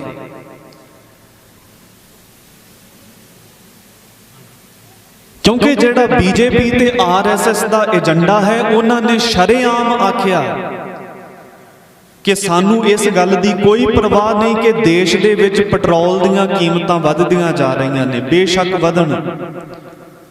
ਲਸਣ, ਪਿਆਜ਼, ਅਦਰਕ, ਬਾਜ਼ਾਰ ਦੀ ਸੂਈ ਤੋਂ ਲੈ ਕੇ ਹਵਾਈ ਜਹਾਜ਼ ਤੱਕ ਚੀਜ਼ਾਂ ਦੀ ਮਹਿੰਗਾਈ ਹੁੰਦੀ ਹੈ ਤੇ ਹੋਵੇ, ਸਾਨੂੰ ਕੋਈ ਪਰਵਾਹ ਨਹੀਂ। ਪਰ ਜਿਸ ਕੰਮ ਵਾਸਤੇ ਅਸੀਂ ਮੋਦੀ ਨੂੰ ਬਣਾਇਆ ਸੀ, ਉਹ ਕੰਮ ਸਾਡਾ ਹੋ ਰਿਹਾ ਹੈ, ਉਹ ਕੰਮ ਸਾਡਾ ਚੱਲ ਰਿਹਾ ਹੈ। ਅਗਲਿਆਂ ਨੇ ਸ਼ਰੇਆਮ ਆਖਿਆ ਕਿ ਜੇ ਤੁਹਾਨੂੰ ਲੱਗਦਾ ਕਿ ਮੋਦੀ ਸਾਰੇ ਦੇਸ਼ ਨੂੰ ਹਿੰਦੂ ਰਾਸ਼ਟਰ ਬਣਾਉਣਾ ਚਾਹੁੰਦਾ, ਤੇ ਚੇਤੇ ਰੱਖਿਓ ਅਸੀਂ ਕੋਈ 15-15 ਲੱਖ ਲੈਣ ਵਾਸਤੇ ਮੋਦੀ ਨੂੰ ਨਹੀਂ ਬਣਾਇਆ। ਸਾਡਾ ਮੋਦੀ ਨੂੰ ਬਣਾਉਣ ਦਾ ਮਕਸਦ ਹੀ ਇਹ ਹੈ ਕਿ ਹਿੰਦੁਸਤਾਨ ਨੂੰ ਹਿੰਦੂ ਰਾਸ਼ਟਰ ਘੋਸ਼ਿਤ ਕੀਤਾ ਜਾਵੇ, ਇੱਥੋਂ ਬਾਕੀ ਧਰਮ ਖਤਮ ਕਰ ਦਿੱਤੇ ਜਾਣ। ਭਾਜਪਾ ਦੇ ਕੁਝ ਚੋਣਵੇਂ ਲੀਡਰਾਂ ਨੇ ਐਲਾਨ ਕੀਤਾ ਹੈ ਕਿ 2024 ਦਾ ਇਲੈਕਸ਼ਨ ਅਸੀਂ ਹਿੰਦੂ ਰਾਸ਼ਟਰ ਦੇ ਮੁੱਦੇ ਤੇ ਲੜਾਂਗੇ। ਹਿੰਦੂ ਕੌਮ ਦਾ ਰਾਖਾ ਮੋਦੀ ਹੈ, ਅੱਜ ਉਹੀ ਉਸ ਨੂੰ ਬਚਾ ਸਕਦਾ। ਇਸ ਤਰ੍ਹਾਂ ਦੀਆਂ ਗੱਲਾਂ ਲੋਕਾਂ ਦੇ ਦਿਮਾਗ 'ਚ ਵਾੜੀਆਂ ਜਾ ਰਹੀਆਂ ਨੇ, ਸਿਰਫ ਲੋਕਾਂ ਦੀ ਲੋਕਪ੍ਰਿਯਤਾ ਤੇ ਵੋਟਾਂ ਨੂੰ ਇਕੱਠੀਆਂ ਕਰਨ ਵਾਸਤੇ। ਇਹੀ ਕੰਮ ਉਦੋਂ ਔਰੰਗਜ਼ੇਬ ਕਰ ਰਿਹਾ ਸੀ ਕਿ ਇਸਲਾਮ ਖਤਰੇ ਦੇ ਵਿੱਚ ਹੈ, ਮੈਂ ਇਸਲਾਮ ਦਾ ਰਾਖਾ ਹਾਂ, ਤੁਸੀਂ ਸਾਰੇ ਮੇਰਾ ਸਾਥ ਦਿਓ। 1659 ਦੇ ਵਿੱਚ ਉਹ ਹਿੰਦੁਸਤਾਨ ਦਾ ਬਾਦਸ਼ਾਹ ਬਣਦਾ ਹੈ। 60 ਦੇ ਵਿੱਚ ਫਰਮਾਨ ਜਾਰੀ ਕਰਦਾ ਕਿ ਕੋਈ ਵੀ ਹਿੰਦੂ ਸਰਕਾਰੀ ਨੌਕਰੀ ਨਹੀਂ ਕਰ ਸਕਦਾ। ਹਿੰਦੂਆਂ ਦਾ ਲੱਕ ਤੋੜ ਕੇ ਰੱਖ ਦਿੱਤਾ ਗਿਆ, ਬੜੀ ਵੱਡੀ ਸੱਟ ਵੱਜੀ। ਤੇ ਲਗਭਗ 1664 ਦੇ ਵਿੱਚ ਉਹਨੇ ਦੂਜਾ ਫਰਮਾਨ ਜਾ ਕੇ ਬਨਾਰਸ ਦੀ ਧਰਤੀ ਤੇ ਜਾਰੀ ਕੀਤਾ ਸੀ। ਕਹਿੰਦਾ ਜਿੰਨੇ ਪੁਰਾਣੇ ਮੰਦਰ ਨੇ ਉਹਨਾਂ ਨੂੰ ਛੇੜਿਆ ਨਾ ਜਾਵੇ, ਤੇ ਅੱਜ ਤੋਂ ਬਾਅਦ ਹਿੰਦੁਸਤਾਨ ਦੀ ਧਰਤੀ ਤੇ ਕੋਈ ਨਵਾਂ ਮੰਦਰ ਨਹੀਂ ਬਣਨਾ ਚਾਹੀਦਾ। ਪੁਰਾਣੇ ਬਣੇ ਰਹਿਣ ਦਿਓ, ਨਵਾਂ ਮੰਦਰ ਨਹੀਂ ਬਣਨਾ ਚਾਹੀਦਾ। ਇਹ ਵੀ ਜਿਹੜਾ ਉਹਦਾ ਫਰਮਾਨ ਸੀ, ਉਸ ਨੂੰ ਹਿੰਦੂਆਂ ਨੇ ਬਰਦਾਸ਼ਤ ਕਰ ਲਿਆ। ਔਰੰਗਜ਼ੇਬ ਨੇ ਸੋਚਿਆ ਕਿ ਇਹ ਤਾਂ ਗੱਲ ਫਿਰ ਲੰਮੀ ਹੋ ਜਾਵੇਗੀ। ਤੀਜਾ ਉਸ ਨੇ ਫਰਮਾਨ ਜਾਰੀ ਕੀਤਾ ਕਿ ਜਿਹੜੇ ਪੁਰਾਣੇ ਮੰਦਰ ਬਣੇ ਨੇ ਉਹਨਾਂ ਦੀ ਕੋਈ ਮੁਰੰਮਤ ਵੀ ਨਹੀਂ ਕਰ ਸਕਦਾ। ਨਹੀਂ ਤਾਂ ਹਿੰਦੂ ਕੀ ਕਰਨ ਲੱਗੇ ਕਿ ਨਵਾਂ ਮੰਦਰ ਕੋਈ ਬਣਾਉਂਦੇ ਨਹੀਂ ਸਨ, ਜਿਹੜੇ ਪੁਰਾਣੇ ਮੰਦਰ ਸੀ ਉਹਨਾਂ ਦੀ ਰਿਪੇਅਰ ਕਰ ਲੈਂਦੇ ਸੀ, ਰੈਨੋਵੇਸ਼ਨ ਕਰ ਲੈਂਦੇ ਸਨ। ਪਰ ਜਦੋਂ ਔਰੰਗਜ਼ੇਬ ਨੇ ਇਹ ਵੀ ਫਰਮਾਨ ਜਾਰੀ ਕਰ ਦਿੱਤਾ ਕਿ ਅੱਜ ਤੋਂ ਬਾਅਦ ਕੋਈ ਪੁਰਾਣੇ ਮੰਦਰ ਦੀ ਮੁਰੰਮਤ ਨਹੀਂ ਕਰ ਸਕਦਾ, ਤੇ ਸਹਿਜੇ ਸਹਿਜੇ ਉਹਦੀਆਂ ਕੰਧਾਂ ਕਿਰ ਕਿਰ ਕੇ ਢਹਿਣ ਲੱਗ ਪਈਆਂ। ਹਿੰਦੂਆਂ ਨੂੰ ਖਤਰਾ ਮਹਿਸੂਸ ਜ਼ਰੂਰ ਹੋਇਆ, ਤੇ ਫਿਰ ਆਖਰਕਾਰ 1665 ਦੇ ਵਿੱਚ ਉਹਨੇ ਅਖੀਰਲਾ ਹੁਕਮਨਾਮਾ ਆਪਦਾ ਫਰਮਾਨ ਜਾਰੀ ਕੀਤਾ ਕਿ ਨਾ ਤਾਂ ਪੁਰਾਣੇ ਮੰਦਰ ਦੀ ਉਸਾਰੀ, ਨਾ ਨਵੇਂ ਦੀ ਉਸਾਰੀ, ਜਿੰਨੇ ਵੀ ਅੱਜ ਤੱਕ ਹਿੰਦੁਸਤਾਨ ਵਿੱਚ ਮੰਦਰ ਬਣੇ ਨੇ ਇਹਨਾਂ ਨੂੰ ਢਹਿ ਢੇਰੀ ਕਰਕੇ ਮਿੱਟੀ ਵਿੱਚ ਮਿਲਾ ਦਿੱਤਾ ਜਾਵੇ। ਫਿਰ ਬਨਾਰਸ, ਅਜਮੇਰ, ਪੁਸ਼ਕਰ, ਆਗਰਾ, ਮਥੁਰਾ, ਹੈਦਰਾਬਾਦ, ਵੱਡੇ ਵੱਡੇ ਸ਼ਹਿਰਾਂ ਦੇ ਤਕੜੇ ਤਕੜੇ ਮੰਦਰਾਂ ਨੂੰ ਢਾਹ ਢਾਹ ਕੇ ਮਿੱਟੀ ਦੇ ਵਿੱਚ ਮਿਲਾ ਦਿੱਤਾ ਗਿਆ। ਤੇ ਸਰਕਾਰ ਦੀ ਦੂਸਰੀ ਨੀਤੀ ਵੇਖੋ ਕਿਹੜੀ ਸੀ। ਮੈਂ ਕਈ ਵਾਰੀ ਹੈਰਾਨ ਹੁੰਨਾ ਕਿ ਜਿਹੜੀਆਂ ਨੀਤੀਆਂ ਉਦੋਂ ਔਰੰਗਜ਼ੇਬ ਨੇ ਵਰਤੀਆਂ, ਸੇਮ ਉਹੀ ਨੀਤੀਆਂ ਅੱਜ ਦੀ ਸਰਕਾਰ ਵਰਤ ਰਹੀ ਹੈ। ਅੰਗਰੇਜ਼ਾਂ ਨੇ ਵੀ ਇਹੀ ਨੀਤੀ ਵਰਤੀ ਸੀ, ਡਿਵਾਈਡ ਐਂਡ ਰੂਲ, ਫੁੱਟ ਪਾਓ ਤੇ ਰਾਜ ਕਰੋ। ਔਰੰਗਜ਼ੇਬ ਨੂੰ ਜਦੋਂ ਪਤਾ ਲੱਗਾ ਕਿ ਹਿੰਦੂਆਂ ਦੇ ਵਿੱਚੋਂ ਮੇਨ ਇਹਨਾਂ ਦੀ ਜਿਹੜੀ ਧਿਰ ਹੈ ਉਹ ਬ੍ਰਾਹਮਣ ਹੈ, ਤੇ ਉਸ ਮੇਨ ਧਿਰ ਨੂੰ ਮੈਂ ਆਪਣੇ ਗਲਬੇ ਦੇ ਥੱਲੇ ਲਿਆਵਾਂ, ਉਹਦੇ ਤੇ ਆਪਣਾ ਕਬਜ਼ਾ ਕਰਾਂ। ਕਹਿੰਦੇ ਨੇ ਔਰੰਗਜ਼ੇਬ ਨੇ ਕੀ ਕੀਤਾ ਕਿ ਜਿਹੜੇ ਬਾਕੀ ਹਿੰਦੂ ਸੀ ਉਹਨਾਂ ਨਾਲ ਧੱਕੇਸ਼ਾਹੀ ਕਰਦਾ ਸੀ, ਪਰ ਬ੍ਰਾਹਮਣਾਂ ਦਾ ਸਤਿਕਾਰ ਕਰਦਾ ਸੀ ਸ਼ੁਰੂ ਦੇ ਵਿੱਚ ਤੋਂ ਪਾੜਨ ਵਾਸਤੇ, ਕਿਉਂਕਿ ਉਹਨੂੰ ਪਤਾ ਸੀ ਕਿ ਹਿੰਦੂਆਂ ਦੀ ਹੱਕ ਦੀ ਜੇ ਕਿਸੇ ਨੇ ਗੱਲ ਕਰਨੀ ਹੈ ਤੇ ਬ੍ਰਾਹਮਣ ਨੇ ਕਰਨੀ ਹੈ। ਬਾਕੀ ਜਿਹੜੇ ਸ਼ੂਦਰ ਨੇ, ਗਰੀਬ ਨੇ, ਨਿਮਾਣੇ ਨਿਤਾਣੇ ਨੇ, ਉਹਨਾਂ ਨੂੰ ਦਬਾਓ, ਕੁਚਲ ਦਿਓ, ਪਰ ਬ੍ਰਾਹਮਣ ਦੇ ਨਾਲ ਧੱਕਾ ਨਾ ਕਰਿਓ, ਬ੍ਰਾਹਮਣ ਨੂੰ ਆਪਣੇ ਪੱਖ ਵਿੱਚ ਕਰਕੇ ਰੱਖੋ। ਤੇ ਬ੍ਰਾਹਮਣ ਡਰਦੇ ਮਾਰੇ ਔਰੰਗਜ਼ੇਬ ਦੇ ਪੱਖ ਵਿੱਚ ਹੋ ਗਏ, ਗਰੀਬ ਹਿੰਦੂਆਂ ਦੇ ਨਾਲ ਧੱਕਾ ਹੋਣਾ ਸ਼ੁਰੂ ਹੋ ਗਿਆ। ਪਰ ਜਦੋਂ ਉਸ ਨੂੰ ਪਤਾ ਲੱਗਾ ਕਿ ਹਿੰਦੂਆਂ ਦੀ ਤਾਕਤ ਹੁਣ ਕਮਜ਼ੋਰ ਹੋ ਗਈ ਹੈ, ਫਿਰ ਕੀ ਬ੍ਰਾਹਮਣ ਤੇ ਕੀ ਸ਼ੂਦਰ ਤੇ ਕੀ ਵੈਸ਼, ਫਿਰ ਉਹਨੇ ਸਾਰਿਆਂ ਨੂੰ ਇੱਕ ਵੱਡਿਓਂ ਖਤਮ ਕਰਨਾ ਸ਼ੁਰੂ ਕਰ ਦਿੱਤਾ। ਇੱਥੇ ਮੈਂ 1 ਮਿੰਟ ਵਾਸਤੇ ਬੇਨਤੀ ਕਰ ਦੇਵਾਂ, ਭਾਵੇਂ ਅੱਜ ਸਿੱਖਾਂ ਦੇ ਵਿੱਚ ਬੜੀਆਂ ਵੰਡੀਆਂ ਪਈਆਂ ਨੇ, ਭਾਵੇਂ ਸਿੱਖਾਂ ਦੇ ਵਿੱਚ ਕਈ ਪਾਰਟੀਆਂ ਕਰਕੇ ਵੰਡੀਆਂ ਪਈਆਂ ਨੇ, ਕੋਈ ਅਕਾਲੀ ਹੈ, ਕੋਈ ਕਾਂਗਰਸੀ ਹੈ, ਕੋਈ ਬੀਜੇਪੀ ਦੇ ਨਾਲ ਵੀ ਤੁਰਿਆ ਫਿਰਦਾ ਹੈ, ਕੋਈ ਕਿਸੇ ਪਾਰਟੀ ਦੇ ਵਿੱਚ ਹੈ, ਪਰ ਪਿਆਰਿਓ, ਜਦੋਂ ਸਰਕਾਰ ਨੇ ਸਿੱਖ ਪੰਥ ਨੂੰ ਖਤਮ ਕਰਨਾ ਹੈ ਨਾ, ਉਦੋਂ ਨੇ ਇਹ ਨਹੀਂ ਵੇਖਣਾ ਕਿ ਇਹਦੇ ਸਿਰ ਤੇ ਦਸਤਾਰ ਕਿਹੜੀ ਵੱਜੀ ਹੈ, ਭਾਵੇਂ ਕਿਹੜੀ ਪਾਰਟੀ ਦੇ ਨਾਲ ਹੈ, ਇਹਦੇ ਸਿਰ ਦੀ ਦਸਤਾਰ ਹਰੀ ਹੈ ਜਾਂ ਨੀਲੀ ਹੈ, ਇਹ ਅਕਾਲੀਆਂ ਦੇ ਨਾਲ ਹੈ ਜਾਂ ਕਾਂਗਰਸੀਆਂ ਨਾਲ ਹੈ, ਇਸ ਗੱਲ ਨਾਲ ਹਿੰਦੂ ਤਵੀ ਸੋਚ ਦਾ ਕੋਈ ਵਾਸਤਾ ਨਹੀਂ। ਉਹਨੇ ਜਿੱਦਣ ਖਤਮ ਕਰਨਾ ਹੈ, ਤੇਰੀ ਦਸਤਾਰ ਨੂੰ ਖਤਮ ਕਰਨਾ ਤੇ ਦਾੜੇ ਨੂੰ ਖਤਮ ਕਰਨਾ ਹੈ। ਸਰਕਾਰ ਨੂੰ ਪ੍ਰੋਬਲਮ ਸਾਡੇ ਦਾੜੇ ਤੇ ਸਿਰ ਦੀ ਦਸਤਾਰ ਤੋਂ ਹੈ। ਭਾਵੇਂ ਅਸੀਂ ਪਾਰਟੀਆਂ ਵਿੱਚ ਜਿੰਨੇ ਮਰਜ਼ੀ ਵੰਡੇ ਰਹੀਏ, ਪਰ ਜਿੱਦਣ ਨੁਕਸਾਨ ਹੋਣਾ ਤੇ ਸਾਰਿਆਂ ਦਾ ਇਕੱਠਾ ਹੀ ਹੋਣਾ ਹੈ। ਅੱਜ ਸਾਡੇ ਸਿੱਖਾਂ ਦੇ ਕਈ ਲੀਡਰ ਜਾ ਕੇ ਬੀਜੇਪੀ ਦੇ ਝੋਲੀ ਚੁੱਕ ਬਣੇ ਨੇ, ਪਰ ਉਹਨਾਂ ਨੂੰ ਕਦੇ ਨਹੀਂ ਭੁੱਲਣਾ ਚਾਹੀਦਾ ਕਿ ਸਰਕਾਰ ਸਾਨੂੰ ਪਾੜ ਕੇ ਰਾਜ ਕਰਨਾ ਚਾਹੁੰਦੀ ਹੈ, ਕਿ ਅੱਧਿਆਂ ਨੂੰ ਆਪਣੇ ਪੱਖ 'ਚ ਕਰ ਲਓ, ਅੱਧੇ ਫਿਰ ਤੁਹਾਡੇ ਵਿਰੋਧ ਵਿੱਚ ਵੀ ਹੋ ਜਾਣਗੇ ਤੇ ਕੋਈ ਨੁਕਸਾਨ ਨਹੀਂ ਹੋਣ ਲੱਗਾ। ਇਹਨਾਂ ਨੂੰ ਅੱਧੋ ਅੱਧ ਕਰਕੇ ਇਹਨਾਂ ਤੇ ਰਾਜ ਕਰੋ, ਤੇ ਜਦੋਂ ਤਾਕਤ ਕਮਜ਼ੋਰ ਹੋ ਗਈ ਉਦੋਂ ਸਾਰਿਆਂ ਨੂੰ ਹੀ ਖਤਮ ਕਰ ਦਿਓ। ਅੱਜ ਤੱਕ ਇਹੀ ਕੁਝ ਹੁੰਦਾ ਆਇਆ ਹੈ। ਬਾਬਾ ਬੰਦਾ ਸਿੰਘ ਬਹਾਦਰ ਦੇ ਟਾਈਮ ਤੇ ਵੀ ਇਹੀ ਹੋਇਆ। ਇਸ ਤਰੀਕੇ ਦੇ ਨਾਲ ਸਾਡੇ ਵਿੱਚ ਫੁੱਟ ਪਾ ਦਿੱਤੀ ਗਈ ਕਿ ਬੰਦਾ ਸਿੰਘ ਬਹਾਦਰ ਉਦੋਂ ਚਗਾਵਾਂ ਦੇ ਏਰੀਏ ਵਿੱਚ ਸੀ, ਲੋਪੋਕੇ ਚਗਾਵਾਂ ਤੇ ਟਾਰੀ ਵਾਲਾ ਏਰੀਆ, ਇਸ ਏਰੀਏ ਦੇ ਵਿੱਚ ਸੀ, ਤੇ ਇੱਕੋ ਦਿਨ ਵਿੱਚ 15,000 ਸਿੰਘ ਬੰਦਾ ਸਿੰਘ ਬਹਾਦਰ ਨੂੰ ਛੱਡ ਕੇ ਜਥੇ ਵਿੱਚੋਂ ਨਿਕਲ ਗਿਆ ਸੀ। ਸਰਕਾਰ ਨੇ ਫੁੱਟ ਪਾ ਦਿੱਤੀ, ਲਾਲਚ ਦੇ ਦਿੱਤੇ ਕਿ ਜੇ ਤੁਸੀਂ ਬੰਦੇ ਨੂੰ ਛੱਡ ਦਿਓਗੇ ਤੁਹਾਨੂੰ ਜਗੀਰਾਂ ਦਿੱਤੀਆਂ ਜਾਣਗੀਆਂ। ਲਾਲਚ ਵਿੱਚ ਵਿਚਾਰੇ ਫਸ ਗਏ। ਬੰਦੇ ਬਹਾਦਰ ਨੇ ਸਮਝਾਇਆ ਕਿ ਅੱਜ ਤੁਸੀਂ ਤੁਰੇ ਤਾਂ ਜਾ ਰਹੇ ਹੋ, ਪਰ ਵੀਰੋ ਮੇਰੀ ਗੱਲ ਚੇਤੇ ਰੱਖਿਓ, ਜਿੱਦਣ ਇਹ ਸਰਕਾਰ ਨੇ ਮੈਨੂੰ ਸ਼ਹੀਦ ਕਰ ਦਿੱਤਾ, ਛੱਡਣਾ ਇਹਨੇ ਤੁਹਾਨੂੰ ਵੀ ਨਹੀਂ, ਕਿਉਂਕਿ ਇਹਨਾਂ ਦੀ ਤਾਂ ਨੀਤੀ ਹੈ ਕਿ ਪਹਿਲਾਂ ਪਾੜ ਕੇ ਵੱਖ-ਵੱਖ ਕਰੋ, ਫਿਰ ਇਹਨਾਂ ਤੇ ਰਾਜ ਕਰੋ। ਔਰੰਗਜ਼ੇਬ ਨੇ ਵੀ ਇਹੋ ਕੀਤਾ, ਬ੍ਰਾਹਮਣਾਂ ਨੂੰ ਆਪਣੇ ਫੇਵਰ ਵਿੱਚ ਕਰ ਲਿਆ, ਬਾਕੀਆਂ ਦੇ ਨਾਲ ਧੱਕਾ ਹੋਣ ਲੱਗ ਪਿਆ। ਰਤਨ ਸਿੰਘ ਭੰਗੂ ਨੇ ਪੰਥ ਪ੍ਰਕਾਸ਼ ਵਿੱਚ ਲਿਖਿਆ ਹੈ ਕਿ ਜਦੋਂ ਵਿਚਾਰੇ ਗਰੀਬ ਹਿੰਦੂਆਂ ਦੇ ਨਾਲ ਧੱਕੇਸ਼ਾਹੀ ਹੋ ਰਹੀ ਸੀ, ਗਰੀਬ ਹਿੰਦੂਆਂ ਨੇ ਯੋਂ ਹੱਥ ਜੋੜੇ, ਨੌਰੰਗੇ ਅੱਗੇ ਪਏ ਸੌੜੇ, ਆਪਣੀ ਲੀਨੀ ਗੈਲ ਛਡਾਏ, ਬ੍ਰਾਹਮਣ ਗਲ ਪਾ ਦਈ ਬੁਲਾਏ। ਇਹ ਰਤਨ ਸਿੰਘ ਭੰਗੂ ਦੇ ਸ਼ਬਦ ਨੇ। ਕਹਿੰਦੇ ਸਾਰੇ ਦੇਸ਼ ਦੇ ਗਰੀਬ ਹਿੰਦੂਆਂ ਨੇ ਔਰੰਗਜ਼ੇਬ ਅੱਗੇ ਹੱਥ ਜੋੜ ਕੇ ਆਖਿਆ ਕਿ ਬਾਦਸ਼ਾਹ ਤੂੰ ਸਾਡੇ ਨਾਲ ਰੋਜ਼ ਧੱਕਾ ਕਰਦਾ ਸਾਨੂੰ ਮੁਸਲਮਾਨ ਬਣਾਉਣ ਵਾਸਤੇ,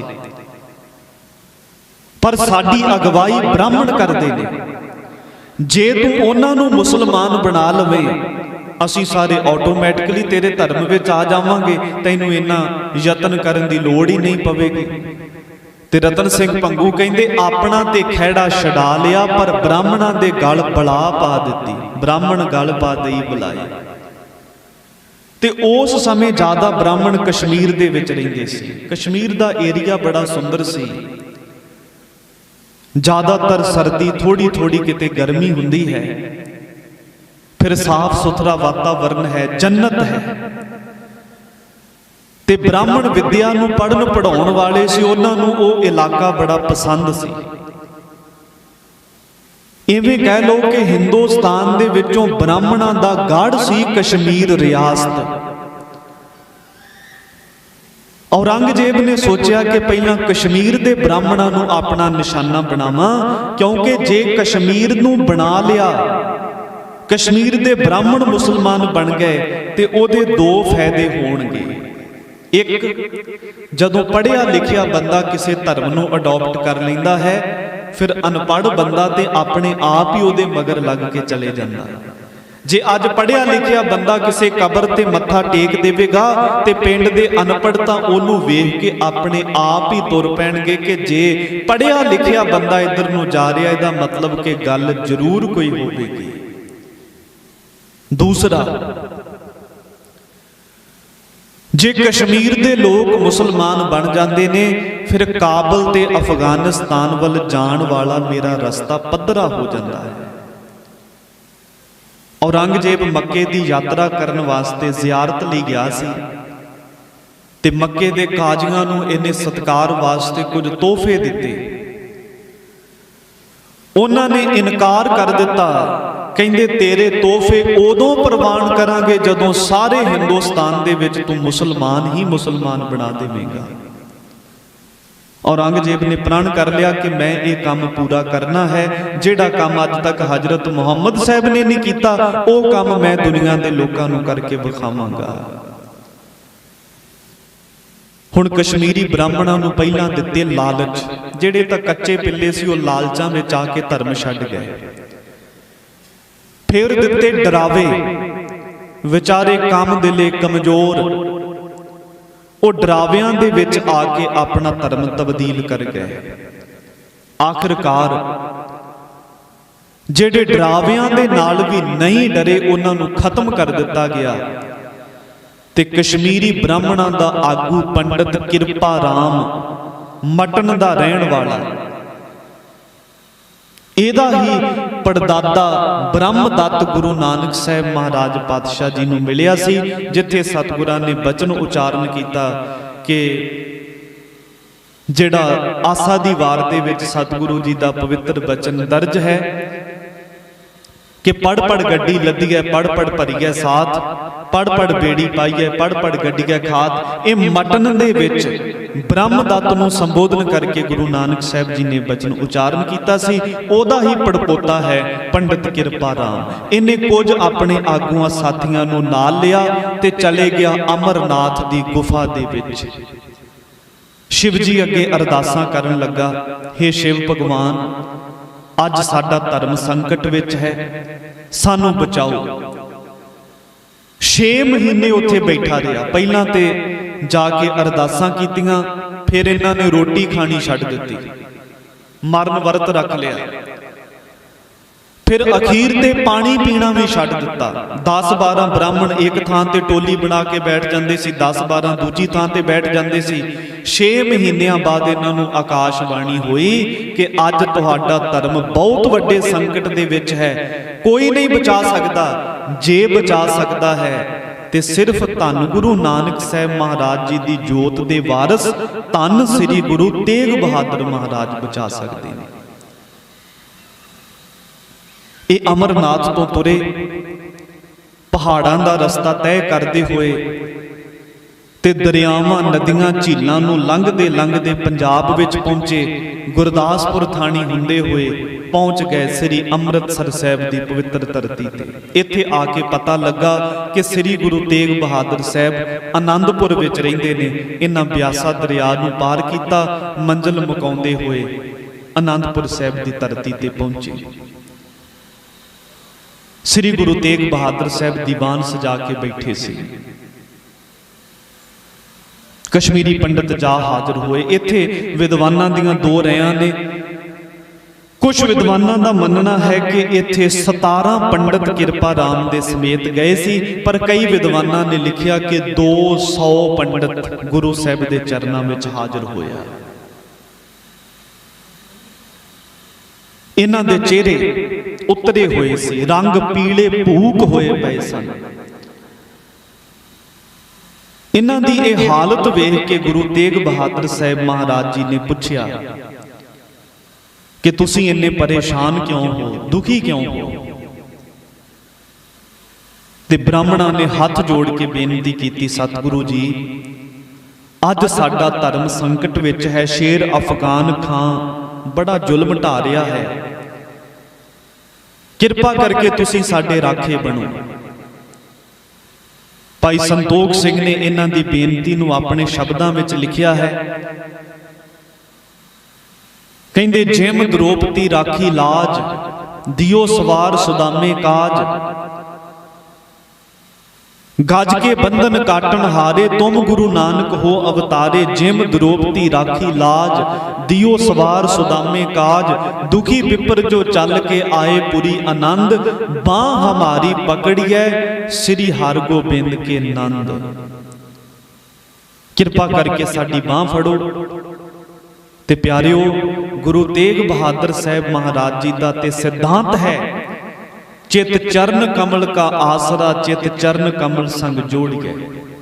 ਮਹਾਰਾਜ ਕਹਿੰਦੇ, ਮਨ ਨੂੰ ਆਸਰਾ ਹੋਣਾ ਚਾਹੀਦਾ ਹੈ ਪ੍ਰਮਾਤਮਾ ਦੇ ਚਰਨ ਕਮਲਾਂ ਦਾ, ਹੋਰ ਕਿਸੇ ਦਾ ਆਸਰਾ ਨਹੀਂ ਰੱਖਣਾ। ਇਕਸ ਕਾ ਮਨ ਆਸਰਾ, ਇੱਕੋ ਪ੍ਰਾਣ ਆਧਾਰ, ਕਿਸ ਹੀ ਕੋਈ ਕੋਏ, ਮਨ ਨਿਮਾਣੀ ਇੱਕ ਤੂੰ। ਪਰਮੇਸ਼ਰ ਦੇ ਚਰਨਾਂ ਕਮਲਾਂ ਦਾ ਆਸਰਾ ਰੱਖਣਾ ਹੈ। ਚਿਤ ਚਰਨ ਕਮਲ ਕਾ ਆਸਰਾ, ਚਿਤ ਚਰਨ ਕਮਲ ਸੰਗ ਜੋੜੀਐ, ਮਨ ਲੋਚੈ ਬੁਰਾਈਆਂ ਗੁਰ ਸ਼ਬਦੀ, ਇਹੋ ਮਨ ਹੋੜੀਐ। ਮਨ ਬੜਾ ਪਾਪੀ ਹੈ, ਬੁਰਾਈਆਂ ਕਰਨਾ ਚਾਹੁੰਦਾ ਹੈ, ਪਰ ਇਸ ਮਨ ਨੂੰ ਗੁਰੂ ਦੇ ਉਪਦੇਸ਼ ਨਾਲ ਵਾਰ-ਵਾਰ ਮੋੜ ਕੇ ਰੱਖਣਾ ਹੈ। ਜਿਵੇਂ ਇੱਕ ਬੱਚਾ ਅਣਜਾਣ ਪੁਣੇ ਦੇ ਵਿੱਚ ਅੱਗ 'ਚ ਹੱਥ ਪਾਉਣ ਦੀ ਕੋਸ਼ਿਸ਼ ਕਰਦਾ ਹੈ, ਪਰ ਉਹਦੀ ਮਾਂ ਵਾਰ-ਵਾਰ ਬੱਚੇ ਨੂੰ ਰੋਕਦੀ ਹੈ, ਬੱਚੇ ਨੂੰ ਵਾਰ ਮੋੜਦਾ ਹੈ। ਮਨ ਤੇ ਚਾਹੁੰਦਾ ਬੁਰਾਈਆਂ ਕਰਾਂ, ਮਨ ਲੋਚੈ ਬੁਰਾਈਆਂ ਗੁਰ ਸ਼ਬਦੀ, ਇਹੋ ਮਨ ਹੋੜੀਐ। ਬਾਹੇ ਜਿਨ੍ਹਾਂ ਦੀ ਪਕੜੀਐ, ਸਿਰ ਦੀਜੈ ਬਾਹੇ ਨਾ ਛੋੜੀਐ। ਗੁਰੂ ਤੇਗ ਬਹਾਦਰ ਸਾਹਿਬ ਕਹਿੰਦੇ, ਇੱਕ ਵਾਰ ਜਿਹਦੀ ਬਾਹ ਪਕੜ ਲਈਏ, ਫਿਰ ਭਾਵੇਂ ਆਪਣੀ ਜਾਨ ਕੁਰਬਾਨ ਕਰਨੀ ਪਵੇ, ਫਿਰ ਉਹਦੀ ਬਾਹ ਕਦੇ ਛੱਡੀ ਦੀ ਨਹੀਂ। ਤੇਗ ਬਹਾਦਰ ਬੋਲਿਆ, ਧਰ ਪਈਏ ਧਰਮ ਨਾ ਛੋੜੀਏ। ਭਾਵੇਂ ਜਾਨ ਕੁਰਬਾਨ ਹੋ ਜਾਵੇ, ਧਰਤੀ ਤੇ ਡਿੱਗ ਪਈਏ, ਪਰ ਕਦੇ ਵੀ ਆਪਣਾ ਧਰਮ ਨਹੀਂ ਛੱਡਣਾ। ਦੀਨ ਦੁਨੀਆ ਦੇ ਵਾਲੀ ਗੁਰੂ ਤੇਗ ਬਹਾਦਰ ਸਾਹਿਬ ਸੱਚੇ ਪਾਤਸ਼ਾਹ ਜੀ ਨੇ ਇਹਨਾਂ ਨੂੰ ਹੌਸਲਾ ਦਿੱਤਾ। ਕਿਹਾ, ਪਾਤਸ਼ਾਹ ਬੱਚਿਓ ਕਰੀ ਜਾਓ, ਸਿਰ ਦੇ ਕੇ ਸੱਤ ਬਚਾਂਗਾ ਮੈਂ। ਹਿੰਦੂ ਧਰਮ ਦੇ ਬੁਝ ਰਹੇ ਦੀਵੇ ਵਿੱਚ, ਤੇਲ ਆਪਣੇ ਲਹੂ ਦਾ ਪਾਂਗਾ ਮੈਂ। ਪਾਇਆ ਦੇਸ਼ ਦੀਆਂ ਜੜ੍ਹਾਂ ਵਿੱਚ ਖੂਨ ਆਪਣਾ, ਭਾਰਤ ਵਰਸ਼ ਦਾ ਬਾਗ ਤਾਂ ਫਲ ਰਿਹਾ ਏ। ਹਿੰਦੂ ਮੰਦਿਰਾਂ ਦੇ ਦੀਵਿਆਂ ਵਿੱਚ ਅੱਜ ਵੀ ਲਹੂ ਤੇਗ ਬਹਾਦਰ ਦਾ ਬਲ ਰਿਹਾ ਏ।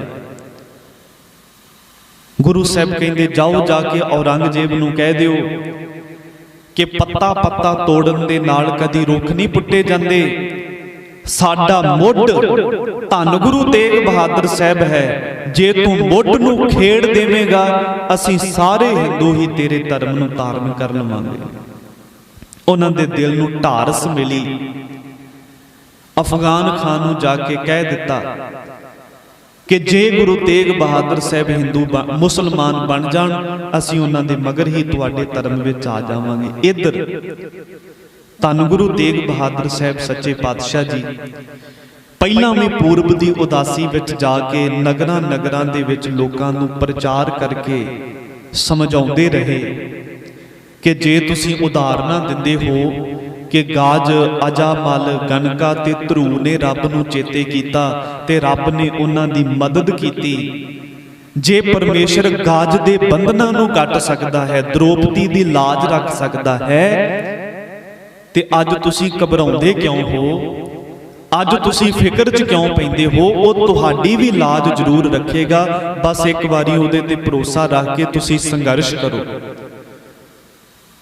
ਮੰਦਰਾਂ ਵਿੱਚ ਜਾ ਜਾ ਕੇ ਪ੍ਰਚਾਰ ਕੀਤਾ, ਹਿੰਦੂਆਂ ਦੇ ਤੀਰਥਾਂ ਤੇ ਜਾ ਜਾ ਕੇ ਸਮਝਾਇਆ ਕਿ ਅੱਜ ਹਿੰਮਤ ਦੀ ਲੋੜ ਹੈ, ਡਰੋ ਨਾ, ਹੌਸਲਾ ਰੱਖੋ, ਮੈਂ ਤੁਹਾਡੇ ਨਾਲ ਹਾਂ, ਅਕਾਲ ਪੁਰਖ ਵਾਹਿਗੁਰੂ ਤੁਹਾਡੇ ਨਾਲ ਹੈ। ਇਸ ਤਰ੍ਹਾਂ ਦੇ ਦਿਲਾਸੇ ਦੇ ਕੇ ਗੁਰੂ ਤੇਗ ਬਹਾਦਰ ਸਾਹਿਬ ਨੇ ਹਿੰਦੂ ਵੀਰਾਂ ਦੀ ਖੱਲੜੀ ਦੇ ਵਿੱਚੋਂ ਮੌਤ ਦਾ ਡਰ ਖਤਮ ਕੀਤਾ ਤੇ ਜ਼ੁਲਮ ਦਾ ਟਾਕਰਾ ਕਰਨ ਵਾਸਤੇ ਤਿਆਰ ਕੀਤਾ। ਗੁਰੂ ਤੇਗ ਬਹਾਦਰ ਸਾਹਿਬ ਸੱਚੇ ਪਾਤਸ਼ਾਹ ਆਪ ਆਨੰਦਪੁਰ ਸਾਹਿਬ ਨੂੰ ਛੱਡਣ ਦੀ ਤਿਆਰੀ ਕਰ ਰਹੇ ਨੇ ਤੇ ਜਾ ਕੇ ਫਿਰ ਸਿੱਖੀ ਪ੍ਰਚਾਰ ਕਰਕੇ ਲੋਕਾਂ ਨੂੰ ਹਲੂਣਾ ਦੇਣਾ ਚਾਹੁੰਦੇ ਨੇ ਕਿ ਜ਼ੁਲਮੀ ਸਰਕਾਰ ਦਾ ਟਾਕਰਾ ਕਰੋ। ਜਦੋਂ ਸਤਿਗੁਰੂ ਜੀ ਆਨੰਦਪੁਰ ਸਾਹਿਬ ਤੋਂ ਤੁਰੇ, ਸੰਗਤਾਂ ਨੇ ਅੰਦਾਜ਼ਾ ਲਾ ਲਿਆ ਕਿ ਲੱਗਦਾ ਹੈ ਗੁਰੂ ਸਾਹਿਬ ਵਾਪਸ ਪਰਤ ਕੇ ਨਹੀਂ ਆਉਣਗੇ। ਸਾਰੀ ਸੰਗਤ ਲਾਈਨ ਬਣਾ ਕੇ ਖਲੋਤੀ ਸੀ ਤੇ ਇਸੇ ਹੀ ਲਾਈਨ ਦੇ ਵਿੱਚ ਧੰਨ ਮਾਤਾ ਗੁਜਰੀ ਵੀ ਖੜੀ ਹੈ। ਗੁਰੂ ਸਾਹਿਬ ਸਾਰਿਆਂ ਨੂੰ ਮਿਲਦੇ ਮਿਲਦੇ ਮਾਤਾ ਗੁਜਰੀ ਦੇ ਕੋਲ ਆਏ ਤੇ ਮੋਢੇ ਤੇ ਹੱਥ ਰੱਖ ਕੇ ਕਹਿਣ ਲੱਗੇ, ਗੁਜਰੀ, ਸਮਾਂ ਬੜਾ ਭਿਆਨਕ ਆ ਰਿਹਾ ਹੈ, ਸਰਕਾਰ ਦੇ ਜ਼ੁਲਮ ਦਾ ਸੂਰਜ ਅਜੇ ਹੋਰ ਮਘੇਗਾ। ਜਿਹੜੇ ਰਸਤੇ ਤੇ ਅੱਜ ਮੈਂ ਤੁਰ ਚੱਲਿਆ ਹਾਂ, ਇੱਕ ਦਿਨ ਤੈਨੂੰ ਵੀ ਇਸੇ ਰਸਤੇ ਤੇ ਆਉਣਾ ਪਵੇਗਾ। ਪਰ ਗੁਜਰੀ, ਅੱਜ ਮੇਰੇ ਨਾਲ ਵਾਅਦਾ ਕਰ, ਤੂੰ ਕਦੇ ਵੀ ਘਬਰਾਵੇਂਗੀ ਨਹੀਂ, ਕਦੇ ਵੀ ਰੋਵੇਂਗੀ ਨਹੀਂ, ਜਿਵੇਂ ਦਾ ਮਰਜ਼ੀ ਸਮਾਂ ਆਵੇ ਤੂੰ ਹੱਸ ਕੇ ਜਰ ਲਵੇਂਗੀ, ਮੇਰੇ ਨਾਲ ਵਾਅਦਾ ਕਰ। ਮਾਤਾ ਗੁਜਰੀ ਨੇ ਆਖਿਆ, ਸੁਆਮੀ ਜੀ, ਤੁਸੀਂ ਮੈਨੂੰ ਜੰਗਾਂ ਵਿਖਾਈਆਂ, ਜੇ ਆਉਣ ਵਾਲੇ ਸਮੇਂ 'ਚ ਵੀ ਵੇਖਣੀਆਂ ਪਈਆਂ ਤੇ ਮੈਂ ਵੇਖ ਲਵਾਂਗੀ, ਕੋਈ ਡਰ ਨਹੀਂ। ਤੁਸੀਂ ਵਿਗੜੇ ਪੈਂਡੇ ਵਿਖਾਏ, ਔਖੇ ਸੌਖੇ ਰਸਤਿਆਂ ਦੇ ਵਿੱਚੋਂ ਮੈਂ ਲੰਘ ਆਈ ਹਾਂ, ਜੇ ਗਾਂ ਵੀ ਔਖਾ ਰਸਤਾ ਆਇਆ ਤੇ ਮੈਂ ਲੰਘ ਜਾਵਾਂਗੀ, ਪਰ ਅੱਜ ਤੱਕ ਮੈਨੂੰ ਕੋਈ ਸ਼ਹੀਦੀ ਨਹੀਂ ਵਿਖਾਈ। ਤੇ ਜਦੋਂ ਕਿਤੇ ਸ਼ਹੀਦੀਆਂ ਦਾ ਦੌਰ ਚੱਲੇਗਾ, ਮੇਰਾ ਮਨ ਡਰਦਾ ਹੈ ਕਿ ਕਿਤੇ ਉਦੋਂ ਮੈਂ ਡੋਲ ਨਾ ਜਾਵਾਂ। ਗੁਰੂ ਤੇਗ ਬਹਾਦਰ ਸਾਹਿਬ ਕਹਿੰਦੇ, ਗੁਜਰੀ, ਸਵਾਲ ਉਦੋਂ ਪਾਇਆ ਹੀ ਜਦੋਂ ਜਵਾਬ ਦੇਣ ਦਾ ਸਮਾਂ ਨਹੀਂ ਰਿਹਾ, ਪਰ ਕੋਈ ਗੱਲ ਨਹੀਂ, ਤੂੰ ਫਿਕਰ ਨਾ ਕਰ, ਮੈਂ ਸ਼ਹੀਦ ਜਿੱਥੇ ਮਰਜ਼ੀ ਹੋਵਾਂ, ਪਰ ਸ਼ਹਾਦਤ ਦਾ ਆਖਰੀ ਸਬਕ ਤੈਨੂੰ ਪੜ੍ਹਾ ਕੇ ਜਾਵਾਂਗਾ। ਮੈਂ ਜਿੱਥੇ ਮਰਜ਼ੀ ਸ਼ਹੀਦੀ ਪਾਵਾਂ, ਮੇਰਾ ਸੀਸ ਤੇਰੀ ਝੋਲੀ 'ਚ ਜ਼ਰੂਰ ਆਵੇਗਾ। ਇਹ ਬਚਨ ਕਰਕੇ ਗੁਰੂ ਸਾਹਿਬ ਆਨੰਦਪੁਰ ਤੋਂ ਤੁਰੇ ਤੇ ਮਹਾਰਾਜ ਰੋਪੜ ਨੂੰ ਗਏ। ਰੋਪੜ ਤੋਂ 40 ਮੀਲ ਅੱਗੇ ਜਾ ਕੇ ਪਹੁੰਚੇ ਨੇ ਸੈਫਾਬਾਦ। ਇੱਥੋਂ ਦਾ ਇੱਕ ਸੂਫੀ ਫਕੀਰ ਹੈ ਮੁਸਲਮਾਨ ਸੈਫਦੀਨ, ਇਹਦੇ ਕੋਲ ਸਤਿਗੁਰੂ ਜੀ 4 ਮਹੀਨੇ ਦਾ ਸਮਾਂ ਰਹੇ ਨੇ।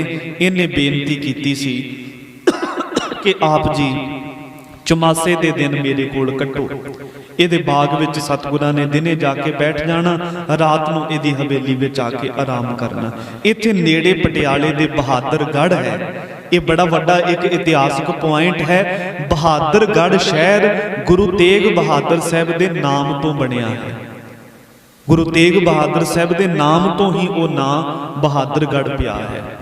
ਫਿਰ ਮਹਾਰਾਜ ਕੈਥਲ, ਕਰਨਾਲ, ਹਾਂਸੀ ਤੇ ਇਸੇ ਤਰ੍ਹਾਂ ਸਤਿਗੁਰੂ ਮਹਾਰਾਜ ਲਖਣ ਮਾਜਰੇ ਤੋਂ ਹੁੰਦੇ ਹੋਏ ਪਹੁੰਚ ਗਏ ਨੇ ਆਗਰੇ ਦੀ ਧਰਤੀ ਤੇ। ਕਈ ਕੌਤਕ ਵਾਪਰੇ। ਉਹਨਾਂ ਕੌਤਕਾਂ ਵਿੱਚੋਂ ਪ੍ਰਮੁੱਖ ਕੌਤਕ ਸਨ ਕਿ ਉਦੋਂ ਮਾਲਵੇ ਦੇ ਵਿੱਚ ਪਾਣੀ ਖਰਾਬ ਹੋ ਗਿਆ ਸੀ, ਪਾਣੀ ਖਾਰਾ ਸੀ, ਤੇ ਜਿੱਥੇ ਜਿੱਥੇ ਵੀ ਖਾਰਾ ਪਾਣੀ ਗੁਰੂ ਤੇਗ ਬਹਾਦਰ ਸਾਹਿਬ ਨੇ ਵੇਖਿਆ, ਧਮਧਾਨ ਦੇ ਵਿੱਚ ਤੇ ਹੋਰ ਨਗਰਾਂ 'ਚ ਮਹਾਰਾਜ ਨੇ ਖੂਹ ਲਗਵਾਏ। ਉਦੋਂ ਪਾਣੀ ਦੀ ਬੜੀ ਕਿੱਲਤ ਸੀ ਬਾਂਗਰ ਦੇਸ਼ ਦੇ ਵਿੱਚ। ਇਹ ਜਿਹੜਾ ਕਰਨਾਲ ਤੇ ਕੈਥਲ ਦਾ ਏਰੀਆ ਹੈ, ਇਹ ਸਾਰਾ ਬਾਂਗਰ ਦੇਸ਼ ਹੈ। ਇਹ ਬਾਂਗਰ ਦੇਸ਼ ਤੱਕ ਖਾਲਸੇ ਦਾ ਰਾਜ ਰਿਹਾ ਹੈ। ਕੈਥਲ, ਕਰਨਾਲ ਤੇ ਜੀਂਦ ਤੱਕ ਉਸ ਏਰੀਏ ਸਾਰੇ ਦੇ ਵਿੱਚ ਧੰਨ ਗੁਰੂ ਤੇਗ ਬਹਾਦਰ ਮਹਾਰਾਜ ਜੀ ਨੇ ਬੜੇ ਜ਼ੋਰਾਂ ਸ਼ੋਰਾਂ ਨਾਲ ਸਿੱਖੀ ਦਾ ਪ੍ਰਚਾਰ ਕੀਤਾ।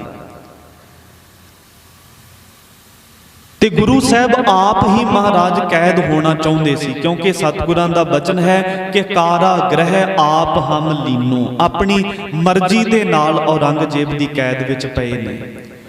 ਤੇ ਆਗਰੇ ਜਾਣ ਦਾ ਹੋਰ ਕੋਈ ਕਾਰਨ ਨਹੀਂ ਸੀ, ਸਿਰਫ ਇੱਕ ਕਾਰਨ ਸੀ ਕਿ ਆਗਰੇ ਇੱਕ ਮਾਤਾ ਨੇ ਗੁਰੂ ਸਾਹਿਬ ਨੂੰ ਭੇਟਾ ਕਰਨ ਵਾਸਤੇ ਕੱਪੜੇ ਦਾ ਥਾਨ ਤਿਆਰ ਕੀਤਾ ਸੀ। ਉਹ ਥਾਨ ਧੰਨ ਗੁਰੂ ਤੇਗ ਬਹਾਦਰ ਮਹਾਰਾਜ ਜੀ ਮਾਤਾ ਦਾ ਅੰਗੀਕਾਰ ਕਰਨ ਵਾਸਤੇ ਆਗਰੇ ਗਏ। ਦੂਸਰਾ ਕਾਰਨ, ਇੱਥੋਂ ਦਾ ਰਹਿਣ ਵਾਲਾ ਇੱਕ ਬਜ਼ੁਰਗ ਆ ਜਿਹੜੀ ਹੈ ਹਸਨ ਅਲੀ, ਉਹਨੇ ਸੁਣਿਆ ਕਿ ਜਿਹੜਾ ਗੁਰੂ ਤੇਗ ਬਹਾਦਰ ਸਾਹਿਬ ਦੀ ਖਬਰ ਦੇਵੇਗਾ, ਗੁਰੂ ਤੇਗ ਬਹਾਦਰ ਨੂੰ ਫੜਾਵੇਗਾ, ਉਹਨੂੰ ਸਰਕਾਰ ਵੱਲੋਂ 1000 ਰੁਪਈਆ ਇਨਾਮ ਮਿਲਣਾ ਹੈ। ਉਹਨੇ ਅਰਦਾਸ ਕੀਤੀ, ਸਤਿਗੁਰੂ ਜੀ ਕੌਤਕ ਤਾਂ ਤੁਸੀਂ ਸਾਰਾ ਆਪ ਹੀ ਰਚਾਉਣਾ ਹੈ ਤੇ ਕਿਰਪਾ ਕਰੋ, ਮੇਰਾ ਗਰੀਬ ਦਾ ਵੀ ਸੌਰ ਜਾਵੇਗਾ, ਤੁਸੀਂ ਮੇਰੇ ਰਾਹੀਂ ਹੀ ਗ੍ਰਿਫਤਾਰ ਹੋ ਜਾਓ। ਗੁਰੂ ਸਾਹਿਬ ਉਹਦੀ ਇੱਛਾ ਪੂਰੀ ਕਰਨ ਵਾਸਤੇ ਆਗਰੇ ਦੇ ਬਾਗ ਵਿੱਚ ਜਾ ਕੇ ਬੈਠ ਗਏ। ਨਾਲ ਮਹਾਰਾਜ ਦੇ 5 ਸਿੱਖ ਸੀ, ਭਾਈ ਮਤੀ ਦਾਸ, ਭਾਈ ਸਤੀ ਦਾਸ, ਭਾਈ ਦਿਆਲ ਦਾਸ, ਭਾਈ ਜੈਤਾ ਤੇ ਭਾਈ ਊਦਾ। ਭਾਈ ਗੁਰਦਿੱਤਾ ਜੀ ਦਾ ਨਾਮ ਵੀ ਕੁਝ ਇਤਿਹਾਸਕਾਰਾਂ ਨੇ ਲਿਖਿਆ ਹੈ। ਗੁਰੂ ਸਾਹਿਬ ਆਪਣੇ ਸਿੱਖਾਂ ਦੇ ਸਮੇਤ ਬਾਗ ਵਿੱਚ ਬੈਠੇ ਨੇ ਤੇ ਇਸ ਆਜੜੀ ਦਾ ਪੋਤਾ ਇੱਥੇ ਬੱਕਰੀਆਂ ਚਾਰ ਰਿਹਾ ਹੈ। ਸਤਿਗੁਰਾਂ ਨੇ ਕੋਲ ਆਵਾਜ਼ ਦੇ ਕੇ ਉਹਨੂੰ ਆਖਿਆ, ਆਪਣੇ ਮੋਢੇ ਤੋਂ ਦੁਸ਼ਾਲਾ ਲਾ ਕੇ ਦਿੱਤਾ। ਕਹਿੰਦੇ ਉਸ ਸਮੇਂ ਉਸ ਦੁਸ਼ਾਲੇ ਦੀ 2000 ਰੁਪਏ ਕੀਮਤ ਸੀ। ਦੁਸ਼ਾਲਾ ਦਿੱਤਾ ਤੇ ਇੱਕ ਮੁੰਦਰੀ ਦਿੱਤੀ। ਕਹਿੰਦੇ ਜਾ ਕੇ ਬਾਜ਼ਾਰ ਦੇ ਵਿੱਚੋਂ ਮਠਿਆਈ ਲੈ ਕੇ ਆ। ਜਦੋਂ ਉਹ ਮਠਿਆਈ ਵਾਲੇ ਦੀ ਦੁਕਾਨ ਤੇ ਗਿਆ ਤੇ ਉਹਨੂੰ ਸ਼ੱਕ ਪੈ ਗਿਆ ਕਿ ਇਹ ਤਾਂ ਗਰੀਬ ਬੰਦਾ ਹੈ, ਇਹਦੇ ਕੋਲ ਇੰਨਾ ਮਹਿੰਗਾ ਦੁਸ਼ਾਲਾ ਤੇ ਅੰਗੂਠੀ ਕਿੱਧਰੋਂ ਆਉਣੀ ਸੀ, ਇਹਨੇ ਜ਼ਰੂਰ ਕਿਤੋਂ ਚੋਰੀ ਕੀਤੀ ਹੋਵੇਗੀ। ਜਦੋਂ ਚੋਰੀ ਕਰਨ ਦਾ ਸ਼ੱਕ ਪਿਆ ਤੇ ਉਸ ਨੇ ਫੜ ਲਿਆ, ਪੁਲਿਸ ਨੂੰ ਇਤਲਾਹ ਕਰ ਦਿੱਤੀ। ਪੁਲਿਸ ਨੇ ਉਸ ਨੂੰ ਫੜ ਕੇ ਪੁੱਛਿਆ ਕਿ ਇਹ ਦੁਸ਼ਾਲਾ ਤੇਰੇ ਕੋਲ ਕਿੱਥੋਂ ਆਇਆ। ਉਹਨੇ ਨਾਮ ਲੈ ਦਿੱਤਾ ਕਿ ਬਾਗ ਦੇ ਵਿੱਚ ਕੋਈ ਫਕੀਰ ਰੱਬ ਦੇ ਪਿਆਰੇ ਬੈਠੇ ਨੇ, ਉਹਨਾਂ ਦੇ ਕੋਲੋਂ ਲੈ ਕੇ ਆਇਆ। ਫਿਰ ਕਹਿੰਦੇ ਨੇ ਉਸ ਟਾਈਮ ਜਿਹੜਾ ਆਗਰੇ ਦਾ ਜਮਾਦਾਰ ਸੀ, ਉਹਨੇ ਦਿੱਲੀ ਦੇ ਵਿੱਚ ਖਬਰ ਪਹੁੰਚਾਈ ਕਿ ਗੁਰੂ ਸਾਹਿਬ ਆਗਰੇ ਬੈਠੇ ਨੇ ਤੇ ਦਿੱਲੀ ਤੋਂ ਔਰੰਗਜ਼ੇਬ ਨੇ 16000 ਫੌਜ ਭੇਜੀ ਸੀ ਗੁਰੂ ਤੇਗ ਬਹਾਦਰ ਸਾਹਿਬ ਨੂੰ ਗ੍ਰਿਫਤਾਰ ਕਰਨ ਵਾਸਤੇ। 4000 ਸੱਜੇ, 4000 ਖੱਬੇ, 4000 ਪਿੱਛੇ ਤੇ 4000 ਅੱਗੇ। 16000 ਫੌਜ ਨੂੰ ਭੇਜ ਕੇ ਆਗਰੇ ਦੇ ਬਾਗ ਵਿੱਚੋਂ ਸਤਿਗੁਰੂ ਜੀ ਨੂੰ ਸਿੱਖਾਂ ਦੇ ਸਮੇਤ ਗ੍ਰਿਫਤਾਰ ਕਰਕੇ ਦਿੱਲੀ ਭੇਜਿਆ ਗਿਆ ਸੀ। ਇਸ ਕਰਕੇ ਹੀ ਗੁਰੂ ਤੇਗ ਬਹਾਦਰ ਸਾਹਿਬ ਨੂੰ ਧਰਮ ਦੀ ਚਾਦਰ ਕਿਹਾ ਜਾਂਦਾ ਹੈ। 52 ਕਵੀਆਂ ਦੇ ਵਿੱਚੋਂ ਕਵੀ ਸੈਨਾਪਤੀ ਨੇ ਕਿਹਾ ਕਿ ਪ੍ਰਗਟ ਪਏ ਗੁਰ ਤੇਗ ਬਹਾਦਰ, ਸਗਲ ਸ੍ਰਿਸ਼ਟ ਪੈ ਢਾਪੀ ਚਾਦਰ। ਧੰਨ ਗੁਰੂ ਤੇਗ ਬਹਾਦਰ ਸਾਹਿਬ ਮਹਾਰਾਜ ਸਾਰੀ ਸ੍ਰਿਸ਼ਟੀ ਦੀ ਚਾਦਰ ਹਨ, ਜਿਨ੍ਹਾਂ ਨੇ ਧਰਮ ਦੀ ਲਾਜ ਰੱਖੀ ਹੈ। ਸਾਧ ਸੰਗਤ ਜੀ, ਇੱਥੇ ਮੈਂ ਇੱਕ ਬਚਨ ਸਾਂਝਾ ਕਰਕੇ ਫਿਰ ਸਮਾਪਤੀ ਕਰਾਂਗਾ, ਕਿਉਂਕਿ ਪਿਆਰਿਓ, ਜੇ ਹੋਲੇ ਮਹੱਲੇ ਦਾ ਇਤਿਹਾਸ ਵੇਖਣਾ ਹੈ ਤੇ ਫਿਰ ਸਾਨੂੰ ਉਹਦਾ ਪਿਛੋਕੜ ਵੇਖਣਾ ਪਵੇਗਾ ਕਿ ਉਹ ਸ਼ੁਰੂਆਤ ਕਿੱਥੋਂ ਹੋਈ ਸੀ, ਆਖਰ ਉਹ ਕਿਹੜੇ ਕਾਰਨ ਸੀ, ਕੀ ਵਜ੍ਹਾ ਸੀ ਜਿਹੜੀ ਵਜ੍ਹਾ ਕਰਕੇ ਗੁਰੂ ਗੋਬਿੰਦ ਸਿੰਘ ਮਹਾਰਾਜ ਨੂੰ ਸ਼ਸਤਰ ਚੁੱਕਣੇ ਪਏ। ਔਰੰਗਜ਼ੇਬ ਬਾਦਸ਼ਾਹ ਨੇ ਗੁਰੂ ਤੇਗ ਬਹਾਦਰ ਸਾਹਿਬ ਨੂੰ ਆਖਿਆ, ਸਤਿਗੁਰੂ ਜੀ ਤੁਸੀਂ ਹਿੰਦੂਆਂ ਵਾਸਤੇ ਇੰਨਾ ਜ਼ਿਆਦਾ ਇੱਕ ਥਾਂ ਤੇ ਖੜ ਕਿਉਂ ਗਏ, ਇਹਨਾਂ ਦੇ ਨਾਲ ਕਿਉਂ ਖੜੇ? ਇਹਦਾ ਕੀ ਕਾਰਨ ਹੈ? ਕਿਉਂਕਿ ਤੁਹਾਡਾ ਧਰਮ ਤੇ ਹੋਰ ਹੈ, ਤੁਸੀਂ ਹਿੰਦੂਆਂ ਦਾ ਇੰਨਾ ਪੱਖ ਕਿਉਂ ਕੀਤਾ? ਗੁਰੂ ਤੇਗ ਬਹਾਦਰ ਸਾਹਿਬ ਕਹਿੰਦੇ, ਔਰੰਗਜ਼ੇਬ ਅੱਜ ਮਾਲਾ ਨੂੰ ਖਤਰਾ ਹੈ, ਮੈਂ ਮਾਲਾ ਦੇ ਨਾਲ ਖੜ ਗਿਆ, ਪਰ ਜੇ ਕਿਤੇ ਅੱਜ ਤਸਬੀਹ ਨੂੰ ਖਤਰਾ ਹੁੰਦਾ ਤੇ ਮੈਂ ਤਸਬੀਹ ਦੇ ਨਾਲ ਵੀ ਖੜ ਜਾਣਾ ਸੀ। ਅੱਜ ਪੂਜਾ ਨੂੰ ਖਤਰਾ ਹੈ, ਅੱਜ ਮੰਦਰਾਂ ਨੂੰ ਖਤਰਾ ਹੈ, ਮੈਂ ਮੰਦਰਾਂ ਵਿੱਚ ਹੋਣ ਵਾਲੀ ਪੂਜਾ ਦੇ ਨਾਲ ਖੜ ਗਿਆ, ਪਰ ਜੇ ਕਿਤੇ ਮਸੀਤਾਂ ਵਿੱਚ ਹੋਣ ਵਾਲੀ ਨਮਾਜ਼ ਨੂੰ ਖਤਰਾ ਹੁੰਦਾ ਤੇ ਮੈਂ ਉਹਦੇ ਨਾਲ ਵੀ ਖੜ ਜਾਣਾ ਸੀ। ਅੱਜ ਹਿੰਦੂ ਨੂੰ ਖਤਰਾ ਹੈ, ਮੈਂ ਹਿੰਦੂ ਦੇ ਨਾਲ ਖੜਾ ਹਾਂ, ਪਰ ਜੇ ਕਿਤੇ ਅੱਜ ਮੁਸਲਮਾਨ ਖਤਰੇ 'ਚ ਹੁੰਦਾ ਮੈਂ ਉਹਦੇ ਨਾਲ ਖੜ ਜਾਣਾ ਸੀ। ਮੇਰਾ ਕਿਸੇ ਧਰਮ ਨਾਲ ਵੈਰ ਨਹੀਂ ਤੇ ਨਾ ਮੈਂ ਕਿਸੇ ਦਾ ਪੱਖ ਕਰਦਾ ਹਾਂ, ਜ਼ੁਲਮ ਦਾ ਵਿਰੋਧ ਕਰਦਾ ਹਾਂ ਤੇ ਨਿਮਾਣੇ ਦੇ ਹੱਕ ਵਿੱਚ ਖੜਦਾ ਹਾਂ। ਇਹੀ ਮੇਰਾ ਧਰਮ ਹੈ। ਬਾਹੇ ਜਿਨ੍ਹਾਂ ਦੀ ਪਕੜੀਐ, ਸਿਰ ਦੀਜੈ ਬਾਹੇ ਨਾ ਛੋੜੀਐ। ਵੈਰ ਵਿਰੋਧ ਕਿਸੇ ਨਾਲ ਨਹੀਂ, ਵੈਰ ਵਿਰੋਧ ਮਿਟੇ ਤੇ ਮਨ ਤੇ, ਹਰ ਕੀਰਤਨ ਗੁਰਮੁਖ ਜੋ ਸੁਨ ਤੇ। ਗੁਰੂ ਤਾਂ ਸਦਾ ਹੀ ਨਿਰਵੈਰ ਹੈ। ਮੇਰਾ ਕਿਸੇ ਨਾਲ ਵੈਰ ਵਿਰੋਧ ਨਹੀਂ, ਸਿਰਫ ਜਿਸ ਨਾਲ ਧੱਕਾ ਹੁੰਦਾ ਹੈ ਮੈਂ ਉਹਦੇ ਹੱਕ ਵਿੱਚ ਖੜਾ ਹਾਂ। ਅੱਜ ਹਿੰਦੂਆਂ ਦੇ ਮੰਦਰਾਂ ਨੂੰ ਖਤਰਾ ਹੈ, ਮੈਂ ਮੰਦਰਾਂ ਨਾਲ ਖਲੋ ਗਿਆ।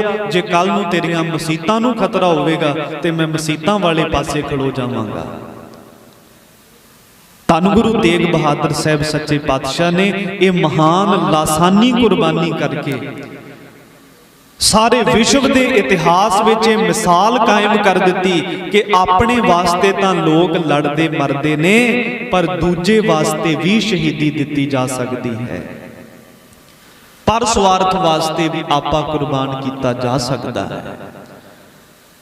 ਇਹੀ ਕਾਰਨ ਸਨ ਜਿਨ੍ਹਾਂ ਕਰਕੇ ਗੁਰੂ ਗੋਬਿੰਦ ਸਿੰਘ ਮਹਾਰਾਜ ਪਾਤਸ਼ਾਹ ਨੇ ਤਲਵਾਰ ਚੁੱਕੀ ਤੇ ਉਸ ਕਿਰਪਾਨ ਦੇ ਨਾਲ ਜ਼ੁਲਮ ਦਾ ਟਾਕਰਾ ਕੀਤਾ ਤੇ ਨਿਮਾਣੇ ਨਿਤਾਣੇ ਲੋਕਾਂ ਨੂੰ ਹੌਸਲਾ ਦਿੱਤਾ।